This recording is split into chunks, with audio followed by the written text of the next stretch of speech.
forgot to hit the, nope. Nope, this one. Hang on.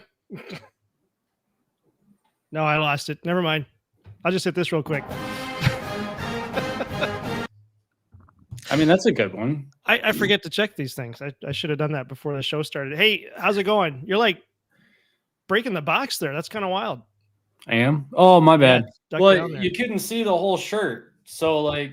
Oh, I see. The wife said that all you see is, like, it's looking like I'm wearing a... What is the English language? I'm not speaking it correctly. I don't know, man. She said that all you can see are Buckeyes. And so I lifted this up and put the camera down for a more intimidating camera angle. Nice. So good evening, everybody. This is the Michigan Team Rivalry Show brought to you by Rise Window and Door, but more on that later. Not a lot going on out there tonight. So everybody out there in the chat, we're going to be talking about football. We're going to be talking about coaches. We're going to be talking about playoffs. And your chats, whatever you have out there, you want to throw it in the chat and let us know. But first, Mac, it's rivalry week. It is. And I understand you have a special message for Sparty fans. I do. What is it? You ready? Yes. Wait, am I allowed to say? Can I say? Like turn your eyes weird? Like give no, them the side eye? All right. You know what? Remember your niece and nephew were watching. Are they? No, probably not. I think they're in bed. Here's the thing. Spartan fans, you suck.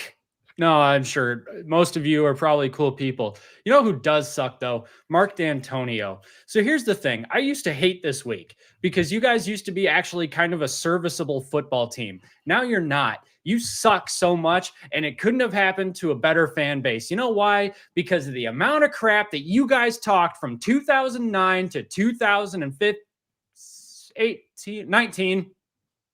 It's 2025 now.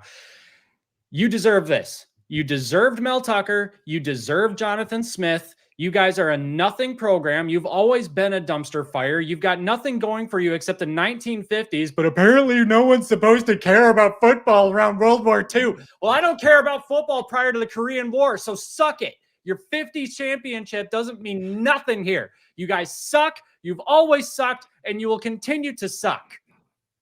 All right, I'm good.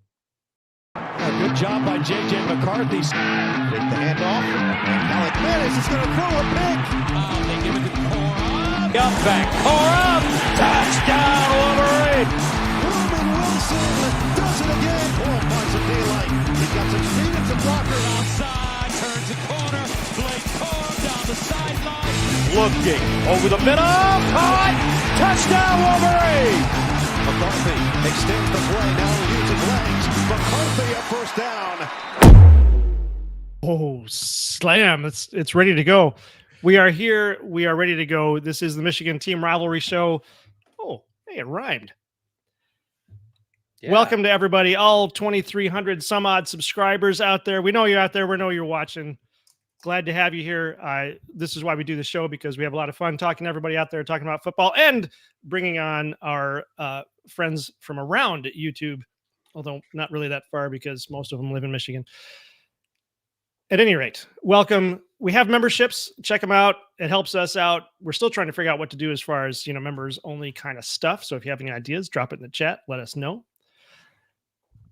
We also, depending on how the chat goes, if we get a lot of chats going on, just as a reminder, super chats always rise to the top. We are guaranteeing that we will put those up.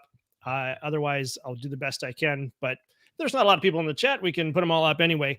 Tonight, we have the mid-season check-in. By the way, I guess I already said, I don't know if I even introduced myself anymore. Did I say who I was? No. Do you think people know? Because I also don't know who you are, so... Fair enough. My name is Cliff, and this is Team Rivalry, and the guy next to me is... Mac. There we go. Tonight, we're going to do the mid-season check-in. Who's going to the playoffs, and who else is looking for a new coach? On the Pigskin Showdown, we are going to be talking UCLA at number 2, Indiana, which is not a gimme. We're going to be talking about Wisconsin at number 8, Oregon, which is probably a gimme. We're also going to talk about Michigan State at number 25. Actually, it's number 25 Michigan at Michigan State, and that's never a gimme. Also, your chats, all in 90 minutes.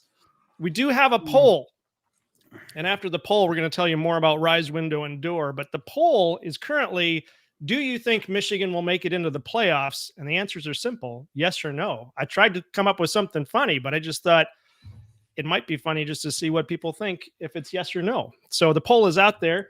And I don't know if anybody's even voted yet. Oh, somebody has voted. Oh, right now it's 50-50. Woo. Things are intense. So we are brought to you by Rise, Window, and Door, which Mac is going to tell you about right now. Maybe. There we go.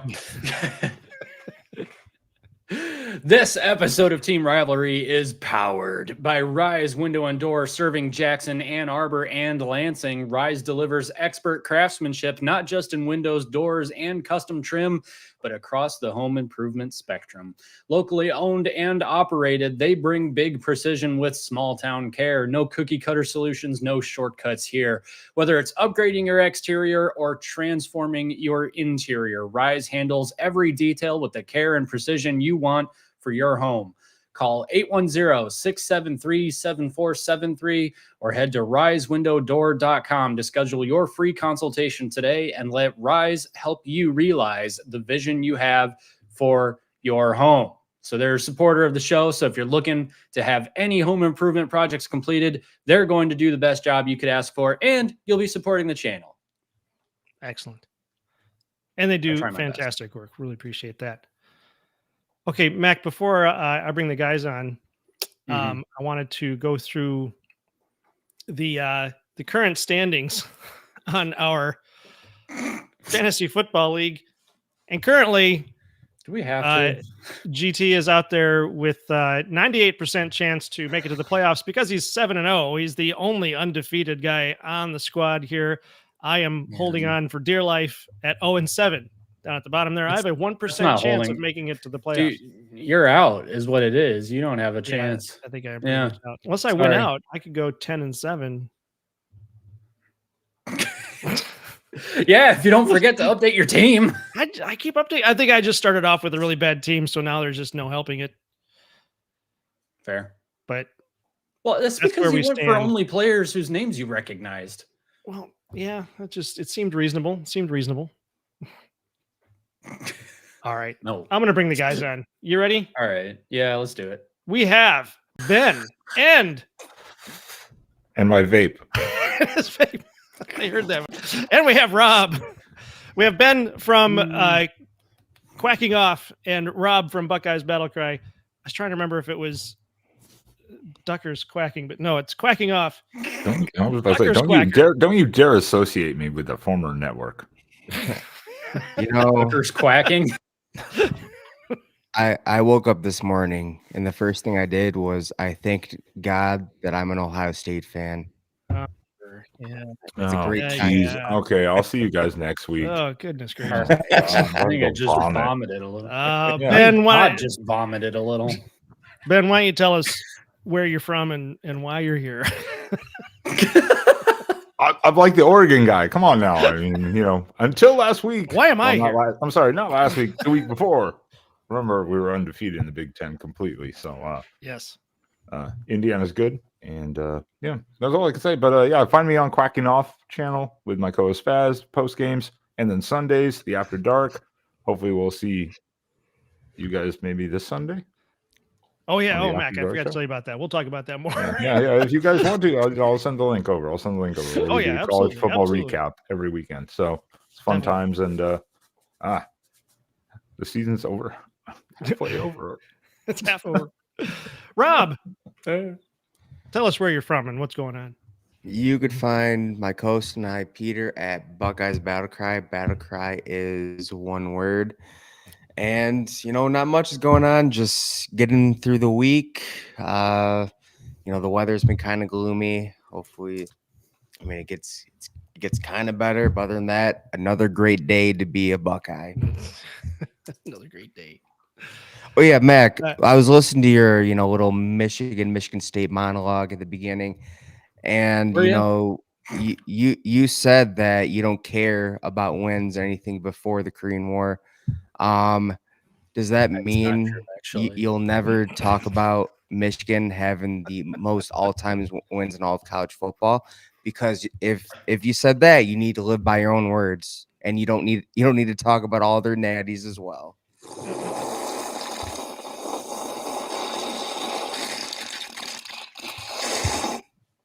Oh, is that actually him Wait. or is that a slurping noise? What was that? I don't know. That was talent. Jeez. Before we get into That's our what I first, think of that. our first questions here, I finally did get a chance to put together the results from all of you guys' picks, and this is where we Boo. stand. Let's see. We've got so Mac is at 10-4, Rob is at 10-2, Peter is hanging in there at 7-2, Garrison 9-2, and Ben 8-6. But percentage wise, once again, Rob is leading at 83.33%. So we're talking efficiency here. Okay. And Mac, you The can't defending even claim the champ most calls is this leading time. once again. Dang, dude. Did you wake up on one today or something? Holy crap. No, I've called the most games except for Ben. Ben, you come on, dude. But I've called the most games. That's all I got. I deserve this award no matter what happens, because by the end of this, I will have called the most game. Excuse me. I will have called the most games. All right. Quality entertainment here. I'm not surprised I'm in last too, because my score predictions for Oregon this year, I've won one, and that was by default because our third party former co-host won it technically, and I kicked him out. So that's why I won that game. So I have literally not won a score prediction this season. So I'm not surprised. I want to point out too that that week that we had Penn State up against UCLA, everybody got that one wrong. Across the country, I might add. So I was gonna say everybody in the world got that one wrong. That one wrong. So that's where we stand. I've got the stats. I will keep updating that each week, especially as we get to more here. I need to get on FanDuel and start making some bets. You probably should. Ads. Bet responsibly. No, my wife only gives me like a $20 a month limit, so you get $20 a month? Yeah, for FanDuel. Dude, I am allowed maybe $15 a season. So our mid-season check-in. Speaking of seasons, thank you, Mac. I appreciate that. Sure. This is our mid-season check-in. So our first topic of the evening, Indiana, Oregon, and Ohio State are the only Big Ten teams so far that are bowl eligible. Michigan State, Penn State, Purdue, Rutgers, and Wisconsin are 0-4 in the conference. UCLA wasn't expected to do anything. Penn State was projected to win everything. They are both currently 3-4. 8 big teams are hanging on at 5-2. So my question to you, and also I'm going to throw Gigi's question in here too, actually when I get to the next one here, but real quick, what Big Ten teams do you guys see making it to the playoffs at this point? Indiana, UCLA, USC. What? Oh, here, Elle wanted to point out that you lose all your money immediately. So there's that. Who do you guys see going into the playoffs? So obviously we've got Indiana, Oregon, and Ohio State are up there in the top 10. I don't know that Ohio State's a given. I mean, they do have to play UCLA and Michigan. So. I mean, it's okay. All right. So I was going to say at this point, it is an interesting question. Does UCLA become a trap game for everybody now? That's my point. That's what I'm trying to say here. I think, we'll see what happens with this weekend, because it's kind of unfortunate for UCLA that they play Indiana this weekend, because if Indiana takes all the wind out of their sails, like maybe they won't have anything left to pull off an upset somewhere. And also, unfortunately, what if they upset Indiana? then we don't get the Cinderella story of Indiana anymore. Because I really want, if Michigan doesn't go to the Big Ten championship, I really want Indiana to beat Ohio State in the Big Ten championship, and for Kurt Signetti to walk off the field giving everybody the finger. I think that would be amazing. So where's I going with that? I think UCLA, it would be interesting if UCLA could be a trap game for everybody. I just really hope it's against Ohio State. Rob, what do You know, Mac. Rob's already done. Let's see. So I have Ohio State, Indiana, Oregon, and I could, this fourth team, man. I mean, just anything can happen. It looks like it's between Illinois, Michigan. Man, Can they get there though? So that's really the question. Mac and I were talking about this before, like with Illinois and Michigan. If Michigan wins out, can they jump enough spots to get into the top 12 there? But even then, we're not talking top 12 AP. We're talking top 12 CFP, which is different, obviously. But last year it was really weird the way. So here's Illinois' rest of the schedule. They're at Washington.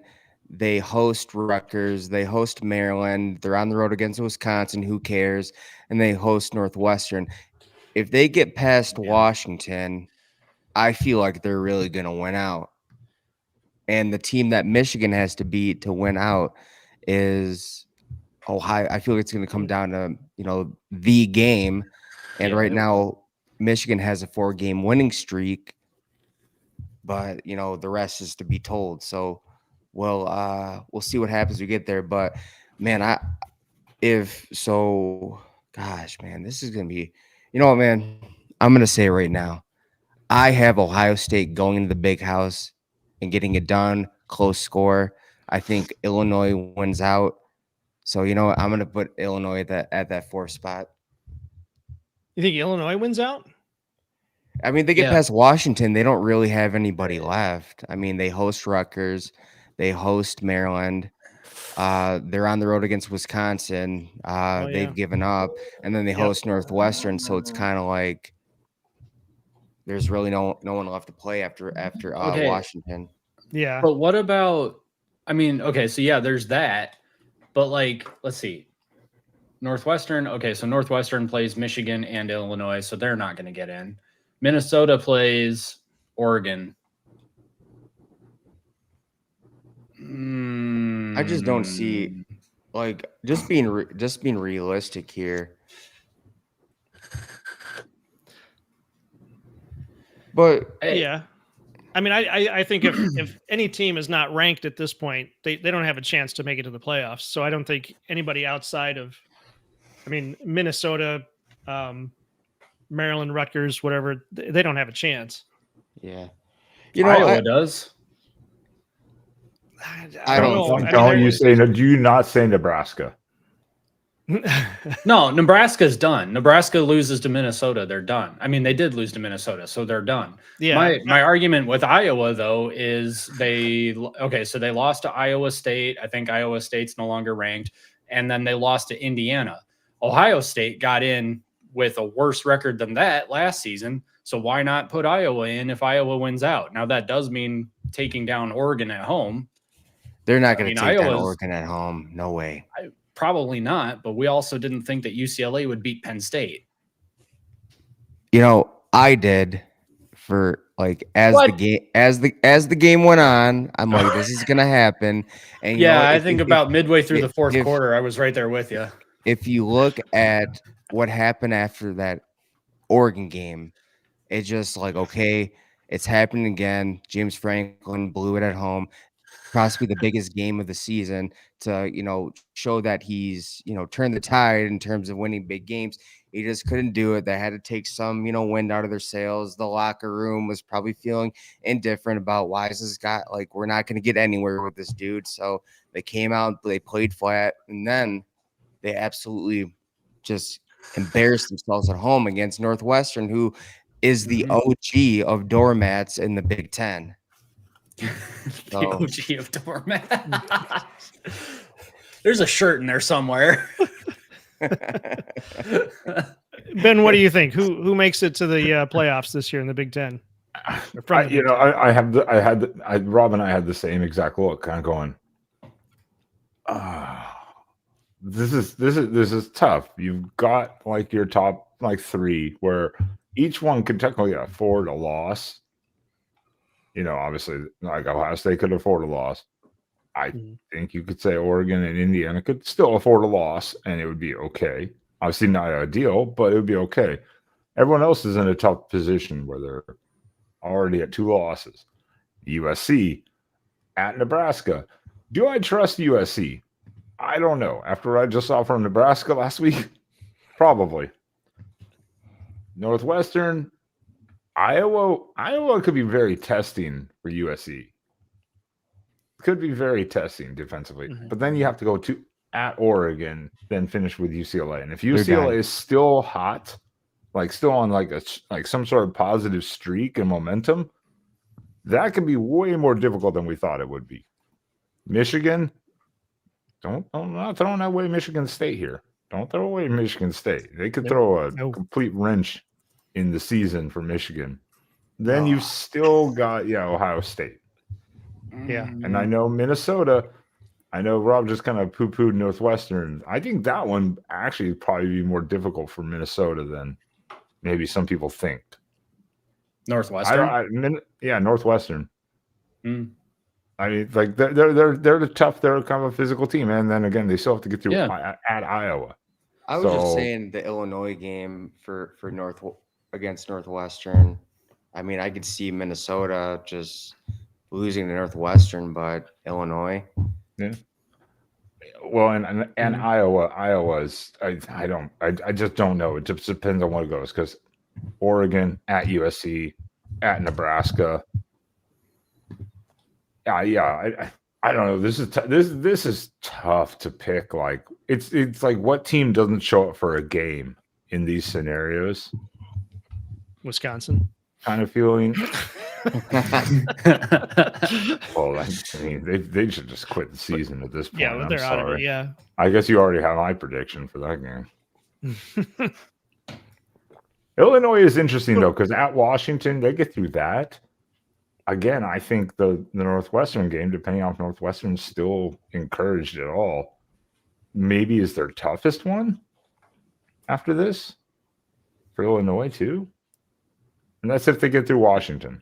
And Washington has been hit or miss, to say the least. Right. Yeah. I don't know. That's tough. Is it considered hit or miss when your 2 losses are against teams as good as Michigan and Ohio State? Well, it depends on if Illinois' defense shows up, or do you see the Indiana defense? The game against the defense against Indiana. So it depends. Washington, when they go against a good team, can't score worth anything. But that's true. On that, they're not bad. So, I mean, you could say Michigan is a hit or miss. The week before, they got blown up by USC. They have an earlier loss to Oklahoma.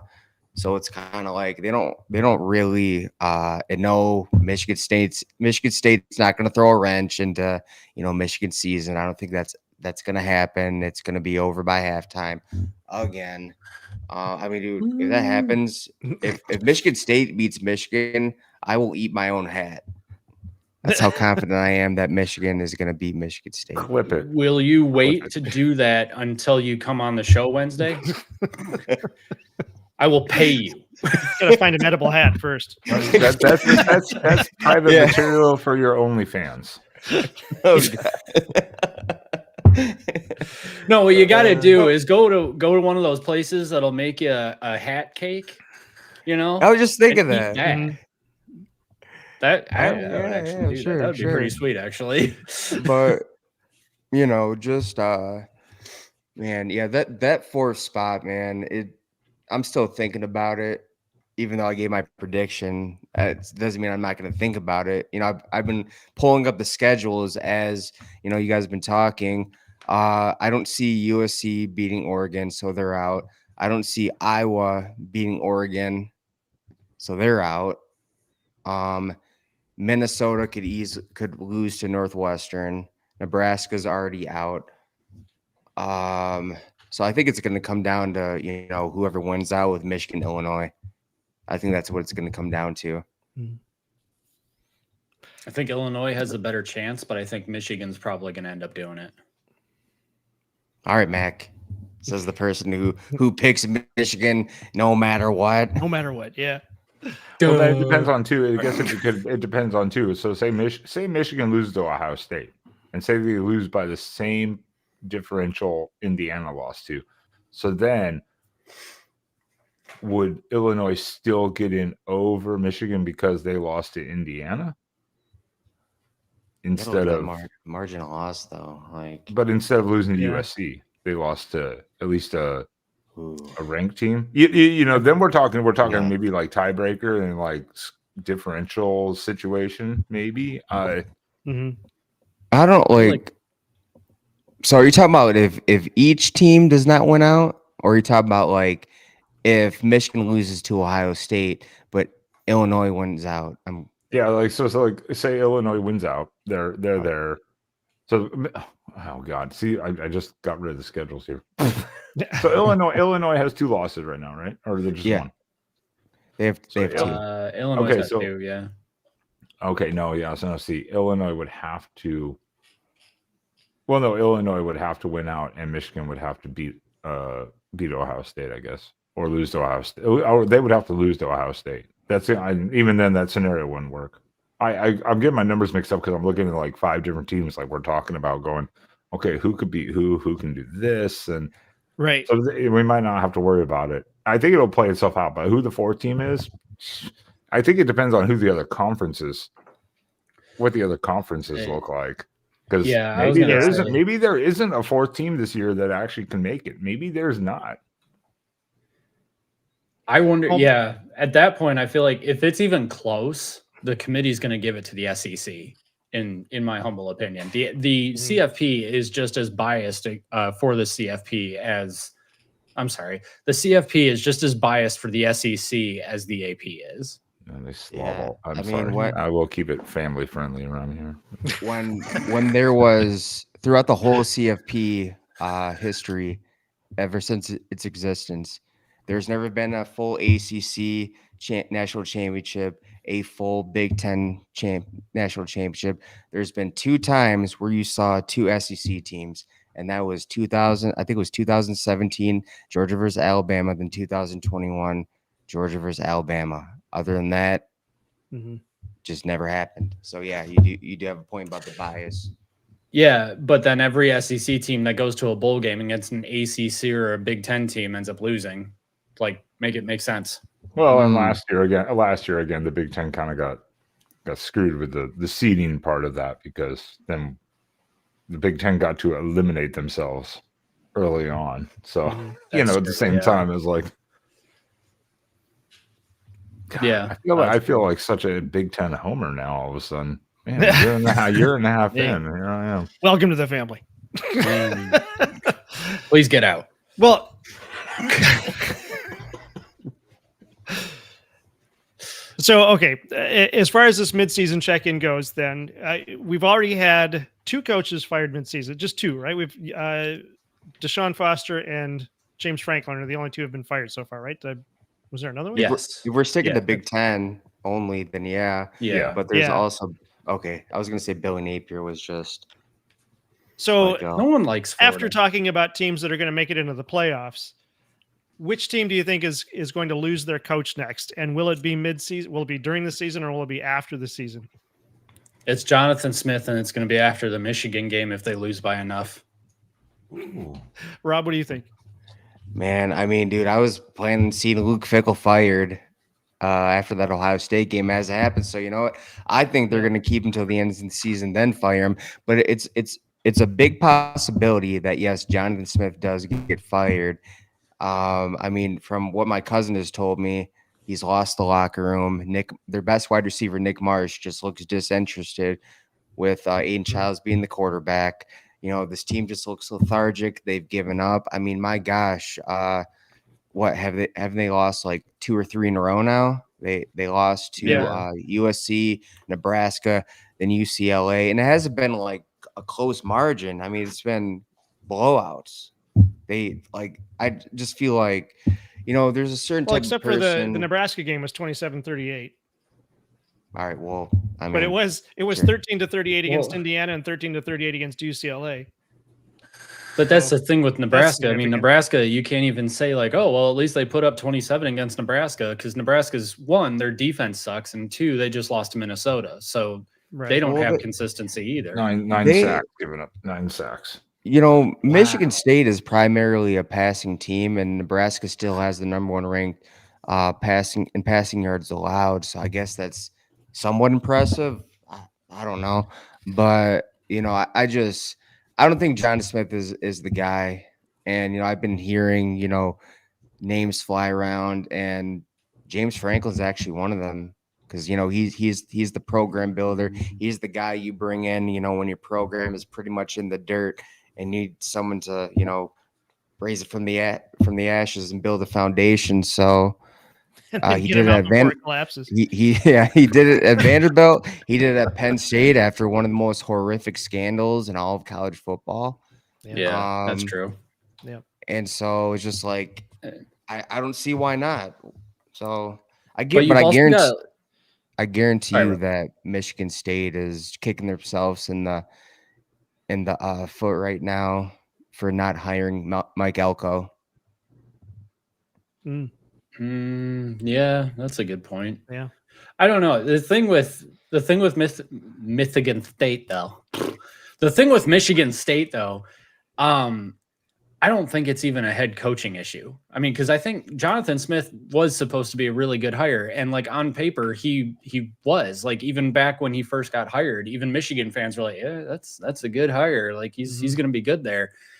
I mean, he's brought a lot of players over. He's got schemes and stuff like that kind of make it seem like they've got something going, or like they have they know what they should be doing anyway. I think it's administrative there. I think that the athletic director, he got fired, and then the guy that they brought in isn't a whole lot better. So I think that they have some administrative issues at Michigan State that no matter who's the coach there right now, they're not going to be successful unless they're an arrogant jerk like Jim Harbaugh or Urban Meyer. Although Urban Meyer, I don't think would touch the Michigan State job with a 10-foot pole at this point. Well, it's funny that you bring that up, because I'm about to tell you about how Michigan State fumbled the two of the greatest head coaches in college football. First time around was early 2000s. Nick Saban actually wanted to stay at Michigan State, but they wouldn't hand him the keys to the program and give him the resources to build a consistent perennial powerhouse. And then you have Urban Meyer knocking on the door after Mel Tucker got fired. And it's the same thing. They didn't want to give him the keys to the program, the resources to build a consistent national championship contender. So the only thing that's getting in the way of Michigan State being great is Michigan State. They literally had two all-time great head coaches of college football being able to be at their programs, but they fumbled them both. Oh, and Which that's is the why- other problem is I think it is a Michigan State thing. It's also the way, and it's partially the way Jonathan Smith builds his programs, but also he was at Oregon State before, so he didn't also have the greatest of funding. Even though he's an alum, a former quarterback, he takes 3 to 4 or 5 years to build it. He builds it. We talked about it on our Sunday show where it takes him time to build the program. He builds it like he's in the early 2000s still, where he's just classically recruiting. And I think that is an administrative / now donor NIL issue. Maybe this year he'll just revamp the staff, like especially the offensive staff or something like that. He'll revamp that and go, okay, what can we change? But yeah, a lot of people did say he's on the hot seat, which I was a little surprised about, that he would be the first one. But I mean, I guess outside of that, who are you going to get rid of? USC can't afford to get rid of Lincoln Riley, even though they really want to. Yeah. Why? They're doing great. I mean, aside from the Illinois loss, they're doing fantastic. Wait till after the Oregon game and watch the meltdowns. Oh, Watch the absolute meltdowns. okay. Yeah. Got and it. when Peter and I did our live last night, he brought up a point that was kind of interesting. He said, "What if Michigan State has been funneling all their money into their basketball program, seeing that Tom Izzo has been so consistent with the Michigan State basketball program? I mean, March Madness appearances, Elite Eight, Final Spartan Four for life. Yep, Spartan. I mean, he's been there forever, so it's kind of like no, they have that label. They have that label. You're a Spartan for life. They actually, it's a designation they give to certain coaches, and they gave it to Mike Izzo. Tom Izzo. Yeah. So that could be a possibility. I don't know what you guys think about that. Maybe Michigan State they're just meant to be a basketball school. That's it. Yeah. What was funny about that is that they did it for D'Antonio too. Just before he quit, they made him a Spartan for life, and then he, like you guys were saying on your show the other night, that he held on long enough to get that bonus, and then ducked out and left the Spartans in a horrible situation. I wonder if Washington's going to do that with Jed Fish, like Husky for life, and he's like, "Hello, Florida." Yeah. Oh, jeez. Florida. And then Michigan State hired Mel Tucker. Then he became Mel Tugger. So. Whoa! They gave him. Hands up, everyone! As we're on the internet, hands up. Okay, all right. That was appropriate. There was nothing inappropriate said in that comment. Okay. Oh boy. Now I'm just testing the boundaries. Right.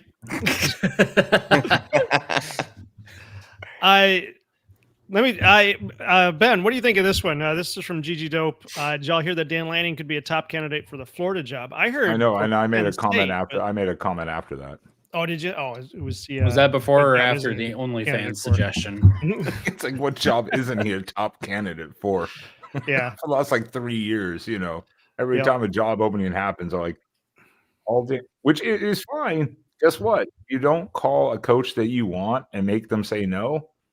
You're not doing that administration and those agents and all that are not doing the right thing. Make someone say no. That's true. Mm-hmm. But like, why would Dan Lanning at this point? Why would Dan Lanning leave Oregon? That would be such a massive shot in his own foot to his career. Yeah, exactly. I think. I mean, he's got the Phil Knight money. It's a big brand. It's like the biggest brand in football that hasn't won a national title.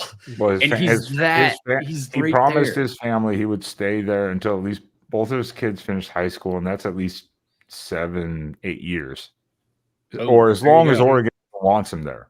Let's put it that way. Leave it that. Yeah. He always says consistently every year, "I'm not leaving." He doesn't do the coach speak where he's like, "I'm not worried about that stuff right now, man."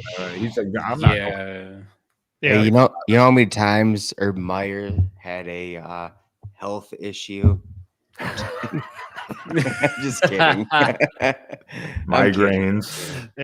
Daniel Thornton says he's watching the 2004 MSU Michigan game here in Michigan, won in triple overtime. I remember that game. I remember being at I think it was Texas Roadhouse. And we were done. We were trying to leave, but they had it up on one of the monitors. And I thought, oh, wait, it's overtime. So it'll be over in just a minute. And then they went to double overtime and then to triple overtime. There's a bunch of us standing in the middle of Texas Roadhouse watching the game, trying to leave. Wasn't that the game where Braylon Edwards single-handedly brought them back? Or was that the year before? I think that was that one because they were down like 21-7 at one point, I think it was. Yeah. Michigan was down like 2 or 3 scores at one point going into the fourth quarter, I want to say. And Braylon Edwards just said, "Nuh-uh." Yeah, I think we were pretty off the game. And then it went into overtimes. Yeah. Yeah. Okay, now Brett Sullivan wants to bring this up. I think this is actually relevant. So Rob, you were saying that you said Ohio State's going to beat Michigan this year. Brett Sullivan says, yeah, like all the last 4 years, you guys have been saying you're going to beat us. Same story, different year. My quick thought on this is that I think Michigan's winning last year was kind of a miracle. I don't know that they can do that twice, given that the team is inconsistent this year. But yeah, last year's team wasn't inconsistent. Well, that's the thing, though. They're still inconsistent, and I don't think they can pull off the miracle 2 years in a row. I mean, I would like them to, and I hope they do. It's not. But It's not going to be a miracle this year. Go ahead, Rob. Here's my reasoning, okay? And I get it. This is the greatest rivalry in all of college football. Paper doesn't matter, but you know what? I analyze things. I do the logistics. If you guys watch my videos, that's just how I do things.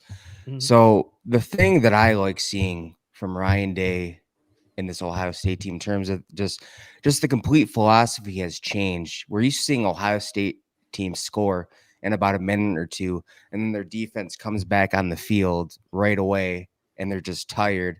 And I think it's just the complete opposite now. The defense is so good on getting off the field at third down. They give their offense more possessions each game.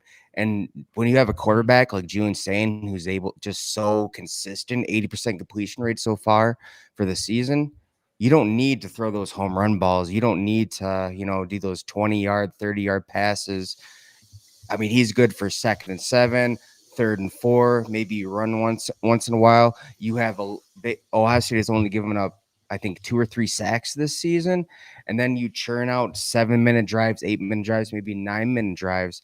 But just like after you score, the defense is well rested. They go back on the field and just rinse, repeat, get off the field on third down. Which, by the way, Ohio State's defense has only given up, I think it's 18 out of 89 third downs in terms of conversion percentage. It's pretty low, yeah. Against them, it's really low. They're below Texas A&M, who's doing a great job as well, by the way.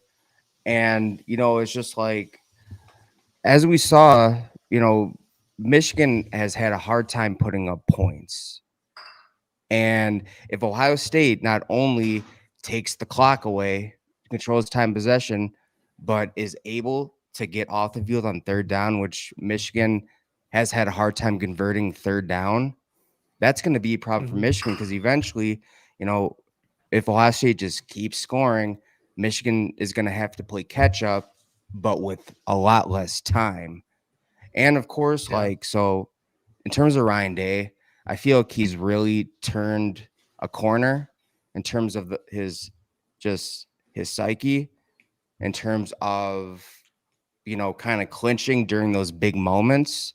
I haven't seen that, oh no look on his face, that, tense look. He's been pretty calm a good amount of the season, because I think he realized what he has. He has Matt Patricia, just the pieces that Matt Patricia is able to move around on defense. He knows the type of quarterback he has in Julian Sain, and just the receivers as well. I highly doubt he's looking online anymore, social media. I read that excerpt from somebody who released a new book, and it was in the team meeting when after Ohio State lost to Michigan, and Ryan Day was called out by Mitchell Meldon and a couple of the other players, and they pretty much said today what everyone else was saying, what happened, that Ohio State and their coaching staff knew that Michigan had a ground game, and so their pride got in the way. They wanted to beat Michigan at their own game, and it failed because last season Michigan had Mason Graham and Kenneth Grant, which pure stupidity, by the way, to try to run the ball against them. They're top 15 picks for a good reason. So I don't think Day's going to make that mistake again. I feel like this national championship was a complete reset on the mind of Ryan Day and just the culture of Ohio State. You have players who have been waiting in the ranks, 5th-year seniors, 6-year seniors, and they're hungry, they're determined, and got that feeling when, Downs pretty much said that, okay, like we haven't won anything. Take the banners down. We're here to prove to ourselves that we can, get back to back, do this again. And also, you have Caden Curry, who's like, actually, I think it was Caden Curry or Caden McDonald said, we're a bunch of nobody defensive linemen. We're just coming out here, doing our best each week. So again, I feel like the national championship was a complete reset in terms of the culture and identity of Ohio State. That's why I'm like a firm believer this year that, you know, it's kind of like, you know, and I'll end it with this because I know I've been gone for a while. Sorry. That's all right. I feel like it's going to be like a 2021 Ohio State versus Michigan game where all the seniors who have been just waiting to get a true shot at beating Michigan, they've seen the pain, the suffering, and they're just going to come together and say, no more. This is it. This is where we reset as well. I think the one thing that could possibly change all of that, if Michigan wins out, and not just wins out, but gets their act together and is consistent like they were in the Washington game, if they can dominate Michigan State, Purdue, Northwestern, and Maryland, they can get in the heads of Ohio State.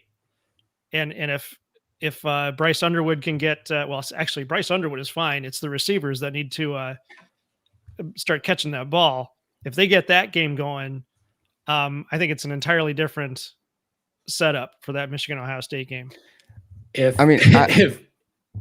I see your point, but I just think that like this team means business.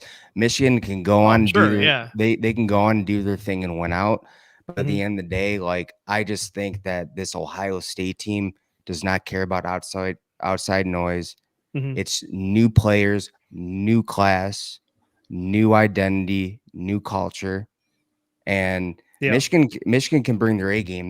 That's fine. I want them to bring their A game. The season is going according to plan, which right where I want it to be as of right now. Yeah. I hope they come in. I hope they come into the game with the playoffs on the line. That would make it great. Well, yeah. Well, that's the thing though, is if they're going to have to lose to somebody else too. So if Michigan comes into that game 9-2 and Ohio State is 11-0, Ohio State can afford to lose. Michigan I'm just saying for Michigan, it's right where I want it to be. Yep. Well, that's what I'm saying. There's another factor there that Michigan will be the hungrier team at that point, potentially, because that game will be determinate for them to get into the playoffs. But for Ohio State, they'll likely get in anyway, even with one loss. Sharon Moore also tends to have his best games against big opponents too, against big rivals, I should say. You know what Sharon Moore doesn't have this year? You know what Wink Martindale doesn't have this year? They don't have the luxury of having two top 15 drafted defensive linemen, which, by the way, Ohio State has given up 2 or 3 sacks this season. They but I mean that's a big luxury, dude. They took over the game. There's no line that they took over the game. And you know what I think is going to happen? I think Michigan is going to outrush Ohio State. I think Ohio State is going to throw the most passing yards, but I don't think those stats are going to matter. I just don't. It's gonna be, maybe not. They're not. Whoever wins this game is going to win this game. I really thought for you a second you were going to say, well, Michigan doesn't have Alex Orji this season, so. Well, they don't. Difference maker, man. Or Davis Warren. Apparently, he's not playing either. So. We got him for next year, though. He'll get a medical red shirt. Oh, nice. George McLaughlin adding to Nick Saban. Nick Saban also said that Michigan State will also be the second school in its own state, always behind Michigan. Sure. Yeah. It's true. I mean, they always have been.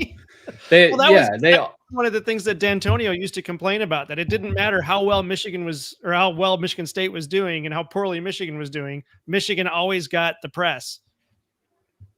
Because Michigan is the what's the term when they're they have more influence. Goodness gracious. Like they're the far more influential program. There we go. Jeez. Yeah. They have way more to say over the college football landscape than Michigan State ever will. I mean, nobody looks at Michigan State and goes, oh, I wonder what they think about this, or, oh, I wonder what they think about NIL. They don't have an NIL fund to give them enough of a platform for them to actually feel like they have something to say. So they can just kindly shut up and sit down. Well, and Michigan State, remember, is still the only team to ever get completely shut out in a CFP game. Oh, so yeah. Don't ever forget about that. Wait. You said they're the only ones? No, Ohio State got shut out, dude. I was going to say, actually, Ohio State got shut out. Ohio State got shut out. But 2016. Michigan State is the only team to have only gotten shut out in the CFP. Yeah. Because Michigan State only made it the one time and they got shut out. So Yeah. they literally Okay, yeah, never no. scored. So they never Yeah. scored in the CFP. There you go. Thank you Yeah. for the correction. Yeah. Yeah, no, you're good. So Gigi, going back to the USC, wants to get rid of Lincoln Riley. They're the best they've been in years. Is that? No, I forgot what we said. Did you say, Ben, that they actually will get rid of him, or they? No, they can't afford to do it because they were stupid, like with Michael or Jimbo Fisher, and signed a 10-year, $100 million guarantee. I think they still owe him like $80 million every year. This is what USC fans do, though. I'm not saying Gigi's a USC fan, but this is what USC fans do every year. Man, he took over a terrible program. But they wanted to leave this terrible conference to join a better conference. Oh, look, they still suck. Oh, look, the defense improves. Oh, look, they have the best recruiting class. Oh, no, the defense is worse this year. Oh, next year's the year. Next year. He has a worse. Year, yeah. He has I believe I would have to double check the numbers. He has a worse record in the same amount of time than Clay Helton. And at least Clay Helton won a Rose Bowl. Yeah. Lincoln Riley hasn't. I feel like if won Lincoln anything. Riley gets canned, which I don't think will happen, I think they're going to lose that recruiting class that's coming in. Yeah. They're gonna lose half of that class anyways, probably. I mean, that's just how recruiting goes. You get the early commits, you're gonna lose some of them anyways, because you're gonna play some of these teams that were also kind of close to recruiting. So like say USC goes to Oregon, and Oregon, I mean, I'm not saying that this is what's gonna happen, but I'm just saying, say they go to Oregon, they lose by 30. You think some of those kids that Oregon wasn't after that committed to USC aren't gonna go, you know what? I kind of like Oregon. That's just kind of the nature of the game. That's how it's always been, to some degree. Right. Just everybody's going to be poaching And Penn State and players USC's now, too, number so. one recruiting class, remember, has like the most commits because a lot of them are just 3 stars, which there's nothing wrong with having 3-star commits. That's developmental pieces that you can make into great players, but they just have the most commits. That's why they're number one. All right, gentlemen, let's get into some football picks. I have slides this time. The first game we're going to talk about is UCLA at Indiana, number 2 Indiana. And actually, part of what I wanted to put in here as part of the discussion was, as far as the rankings are concerned, there are some saying that Indiana should be ranked number 1. Currently, they're ranked number 2. So, considering that as part of the discussion here. Schedule. Pardon? They have the better strength of schedule. All right. Currently, the spread for this game, actually, this is the second meeting between Indiana and UCLA, and Indiana currently leads the series 1-0.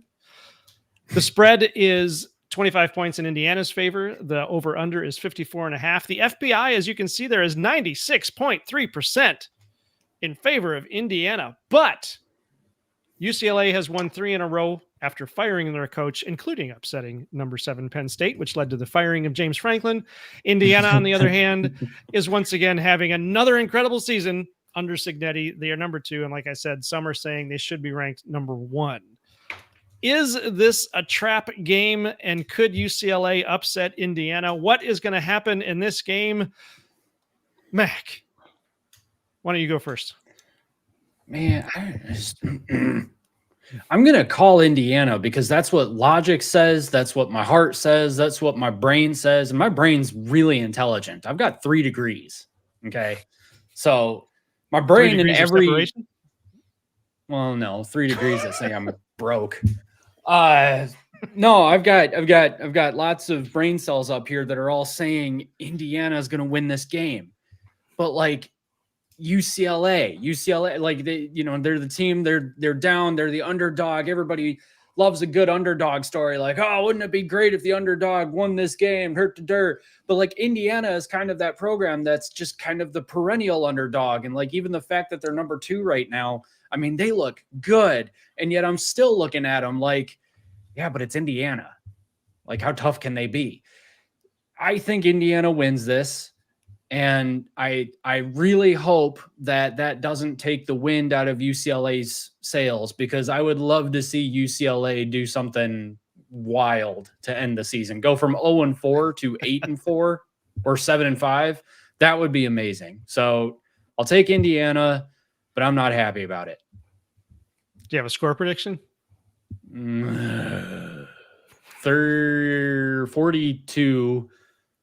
42-17 Indiana. All right. Ben, how about yourself? Well, as wild as, not just because of being in the Big Ten now, just in general, seeing Indiana this good with the 2020 asterisk, of course. Having played them, obviously I was like, well, nah, at home, Oregon will win. Now, Indiana's really good. That defense, what they do with their simulated pressures is no joke. They will confuse the offensive line. And as much as I love a good story like UCLA, go Bruins. Hire Ed Ogeron. No, don't do that. Don't do that. That would just No. Don't do it. Don't do it. We don't need another good team in the Big Ten. Being at home for Indiana, this is not a trap game because they know what UCLA has done. Look, Fernando Mendoza has been really good. He was good at Cal. It's just elevated here.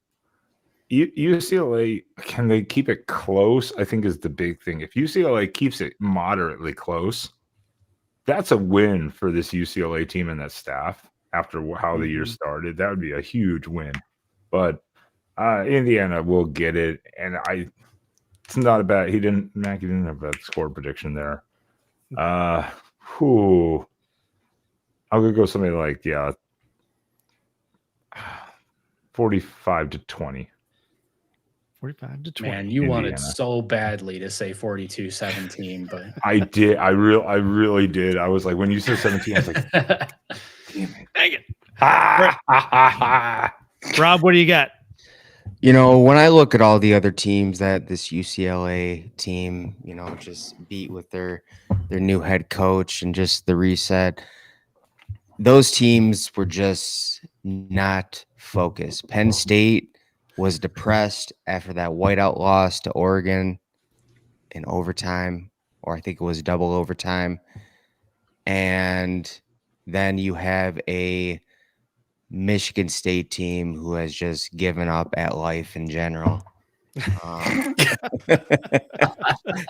Whoa, we haven't gone to Wisconsin yet. You calm down on the giving up on life yet. Hold on. Yeah, I'm just trying. Who's the other team that UCLA beat? Penn State, Maryland. Michigan State, Maryland. Oh yeah, they beat Maryland. But I just those wins, they're against teams that were just unfocused. Maryland's really inconsistent. Again, I gave my reasons for Penn State, Michigan State. I just think this, you know, Kurt Cignetti, he's on a warpath, dude. He's on like a revenge tour, and he just comes out there with his, laser beam eyes and just is like death upon everybody. But Death upon everybody. I mean, seriously, death upon you, death upon your cow. like kind of like in Mortal Kombat, like your soul is mine, type of Finish deal. him. But yeah, I mean, if you look at the Illinois game, like, dude, they're up like 56-10, and he's still like not impressed, not happy. He wants just more. This is a really good Indiana Hoosiers team, and they're pissed off, man. They got together as a team after they lost to Notre Dame, and they just said, a lot of us are coming back. No more. We're gonna try to get the job done. So give me Indiana 49. Ooh. Give me UCLA 24. All right. Scores Actually, went wait. progressively higher there. Yeah. Man, that defense, though. You locked it in. You can't do it. They take their starters out. They take their starters out early, so they're taking their starters. Yeah. We're not changing your score like you did to me like 4 times. You need to lower that thing like by 4 points at least. Come on, man. But it's locked in now. It's in there. It's in there. All right. Yeah. So you got, well, I guess the other question was, can UCLA upset Indiana? But it sounds like you guys think there's really no chance of that. No. No, those teams, Mhm. they just weren't focused. They're not hungry like Indiana. So All right. Yeah. All right. Our very next game, Wisconsin Oh. on Wisconsin. Oh my gosh. Their fight song actually tells them how to play. Go down the field and score is actually part of their fight song, which I find hilarious. That's part of Western's fight song too.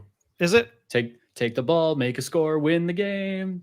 Oh, that's what we're supposed to do. It's just what? What? This is the eighth meeting between Wisconsin and Oregon, and the series stands at 4-3 Ducks. The spread for this game is 31.5 in Oregon's favor. The over-under is 43.5, and the FPI, as you can see there, is 97.2% in Oregon's favor. As we were saying already, Wisconsin almost feels like they're dead in the water. They've given up. Luke Fickell looks like a zombie on the sidelines there. They've got back-to-back losses. I just heard this before we got on the show. Back-to-back losses for the first time since the original Star Wars was released in 1977. Oh my gosh. Wait, back-to-back losses? Or back-to-back shutout losses, I think. Oh, okay. All right. Yeah, let's do back-to-back. Oregon's only loss is to Indiana. So I would say this is not a trap game, but my question is, what does Wisconsin have to do to salvage their dignity? And will Oregon even play their starters? Oh my gosh. And I'm going to have Rob go first on this one. You talk about salvage their dignity. Yes. They could have done Salvage that. what now? They Salvage their dignity. They could have done That's that not what I by heard. firing Luke Fickell before he left the field, but he's still the coach. He's still unmotivated. There's no hype. There's no imagination. There's death taxes, and Wisconsin sucks. That's pretty much it. I could see Luke Fickell just looking at this game, and I think about the Family Guy meme where the teddy bear is standing back and sees a truck coming and just shuts its eyes and throws itself backwards and poof, it's gone. They had a chance last year. It was at Camp Randall at night, but this time they're traveling to Austin Stadium, and I just think that it's going to be bloodbath. Give me Oregon. Gosh, 45. Give me Wisconsin 6 points. Ooh, all right. They're going to get their kicker on the field this time. Yeah, hopefully. A couple of times. Or miss the extra point, I suppose. Mac, what do you got?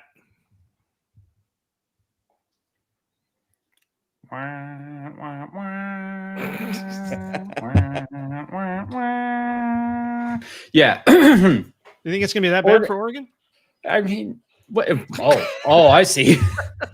Wah, wah, wah. Wah. No, I'm done. I mean, Oregon's going to win. It's going to be 63-0.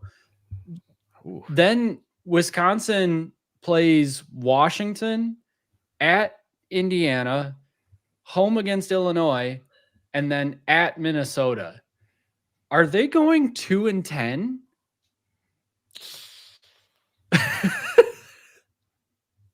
And after which of those games does Luke Fickell get fired? I mean, how did he not get fired after Ohio State? That's 2 straight shutout losses, and the game against Iowa was worse.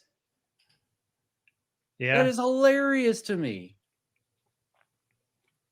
So anyway, they got better. Oregon. It was 37-0 against Iowa, but then 34-0 against Ohio State. So they got a little bit better. Okay, so that's what happened. Was they got 3 points better against Ohio State, and Ohio State definitely didn't call off the dogs midway through the third quarter.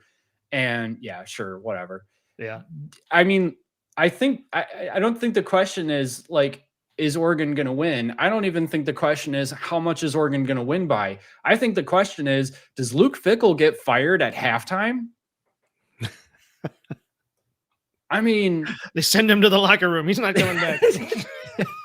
Luke Fickell has just reportedly been downgraded as out for the rest of the season. One of the players tackles him on the sidelines, breaks his ankle. I just realized I had my mic muted. I had my mic muted. Oh, Sorry. Sorry. Yeah. So anyway, So- Oregon wins 63-0. 63-0. Luke Fickell gets fired after the game. All right. We're Ben? going to have Bloody Sunday Part 2 this weekend. Ben, how are your Ducks going to do in this game? Well, I was pulling it multiple tabs, but that's right. This schedule from the beginning of the season for Wisconsin, no matter what, was absolutely brutal. But even I was like, they're like a 5 to 6 win team probably this year, looking at the schedule. But now that you've seen, and now what they have left, you're like, they literally are probably only going to win 2 games. That's it. They won their 2. It's a straight loss the rest of the season. I know their AD or the president, whatever, came out, back Luke Fickell. They gave him that little extension they did last year for 1 year.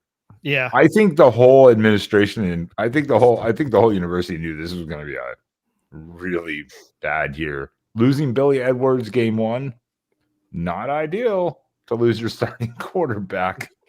And in this game, you've got a mixture. I was hearing it was going to be Hunter Simmons, but apparently it's going to be Danny O'Neal, which basically just means we're going to see both of them if one sucks really badly. Basically, that's literally all that means. Each one's going to get a half. It's also supposed to be an atmospheric river, as I believe Bill Walton used to say, because it doesn't rain in Autzen. It doesn't? It might get wet though, so this will be interesting. In Wisconsin, I thought the Northwestern states there just rained all the time. No. It never rains in Autzen Stadium. Never rains. Right? I see. I got you. All right. Yeah. Just in the surrounding areas. Yeah. But this is going to be. This isn't 8 games straight on the road for Oregon like last year at nighttime at Camp Randall. This is at Oregon. This is a beaten up Wisconsin team. It don't matter. I was kind of close to Matt. Matt was pretty on point. Last night I gave our score prediction. I said 55-0. You know, I will add that Wisconsin finished the season losing 5 games, and this is their second 5-game losing streak. Oof. It's not pretty if you're a Badger fan. I mean, they've given up on this season. They're like, "Where's basketball? Are we here yet?" I mean, like, is there a possibility that at the end of the season they do fire Luke Fickell? Does he ever work again? As a DC somewhere. Yeah. DC. Okay. Yeah. Yeah, because he was a good DC at Ohio State, right? Yep. Yeah. He was. I think he was a part of that national championship team, Urban's first. Yeah. Okay. Yeah. Yeah, pretty sure. All right. All right, guys. The game of the week for us, anyway, is Michigan at Michigan State. This is the 118th meeting for the Paul Bunyan Trophy. Well, not for the Paul Bunyan Trophy. The 118th meeting between Michigan and Michigan State. I think it's like the 73rd Paul Bunyan Trophy game. Michigan leads the series all time 74-38-5. Suck. If we only count from MSU joining the Big Ten in 1949, then it's 42-32-2, still Michigan. The spread on this game, which is the important one, is 14.5 in Michigan's favor. The over-under is 48.5. And as you can see, this is our lowest FPI of the weekend, 87.8% in Michigan's favor. Now, Michigan State, as I said earlier, is 0-4 in conference play. Michigan is 3-1. Michigan is coming off a big win against Washington and is ranked again. They're 25. But like we were saying, they're not consistent yet. They've got some ups and downs on every side of the ball. In tackling this game, no pun intended, Is MSU hungry enough to win this game? And is Michigan consistent enough to win this game? Rob, I'll start with you and we'll work our way up. What do you got? You know, you got big brother versus little brother, and I don't think it's going to be the scenario where sometimes you got to let your little brother think that they're going to win and it's going to be close. I think this is going to be like, I'm going to take your lunch money and you're going to like it type of deal. So, you know, there's not much talk about this game. Michigan State is just a complete dumpster fire program who's officially a basketball school. And, you know, it's just, you could thank D'Antoni for that. I mean, I'd be extremely pissed at Mark D'Antoni if I was a Spartan fan. He completely let that program run to the ground, just wanted to stay for his, you know, quote unquote bonus, gave up on the recruiting trail. Then, you know, the rest is history. So give me Michigan. I'm going to say 40-14. 40-14. I like that. Ben, what do you got? Sorry, I do the important thing. I had to take a vape. But it's been like a minute. Yeah. I Moisten the throat. Oh, well, don't mind if I do here quickly. Take your time. The whole point, we're on a schedule. You guys are doing good on time right now for once. Oh yeah, we're doing pretty nice. It's not my fault. That's because nobody's in the chat. Where did everybody go? It's a quiet night. Now, these are one of those types of games where I totally understand. Michigan State, not in a great place, but it's a rivalry game. It's kind of like last year. Mm-hmm. Again, just think Ohio State, Michigan. There was no business for Michigan to really be in that game at all. Now, I don't think that's the same scenario that's going to happen here.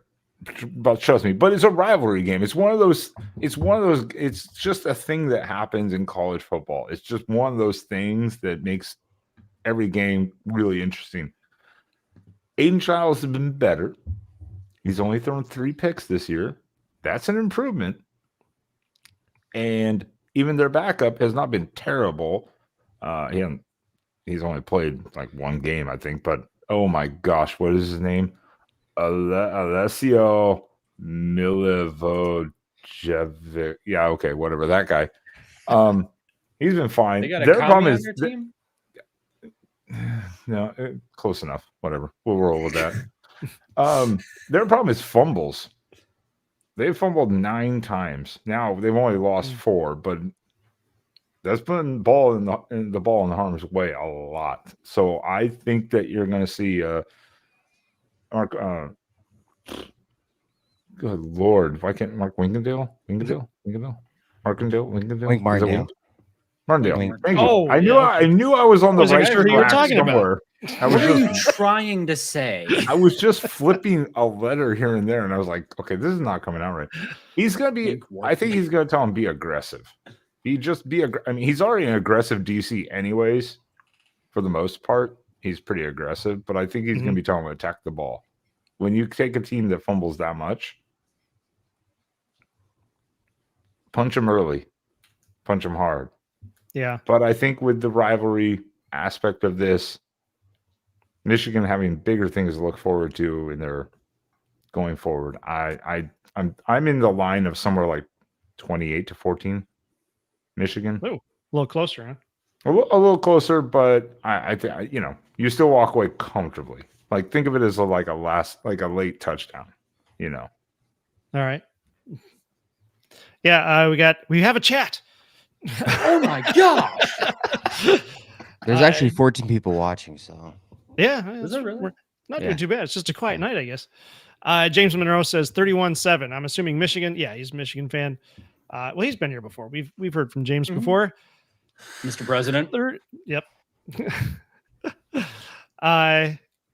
Go Blue 81 says, did I miss how Garrison thinks about how Michigan played in Washington? No, Garrison unfortunately wasn't on tonight. Usually he pops in, but he must be. It's ladies' night at the bar, so yeah. And I'm not kidding. That's what he said. He's like full on thong right now, somewhere on a pole,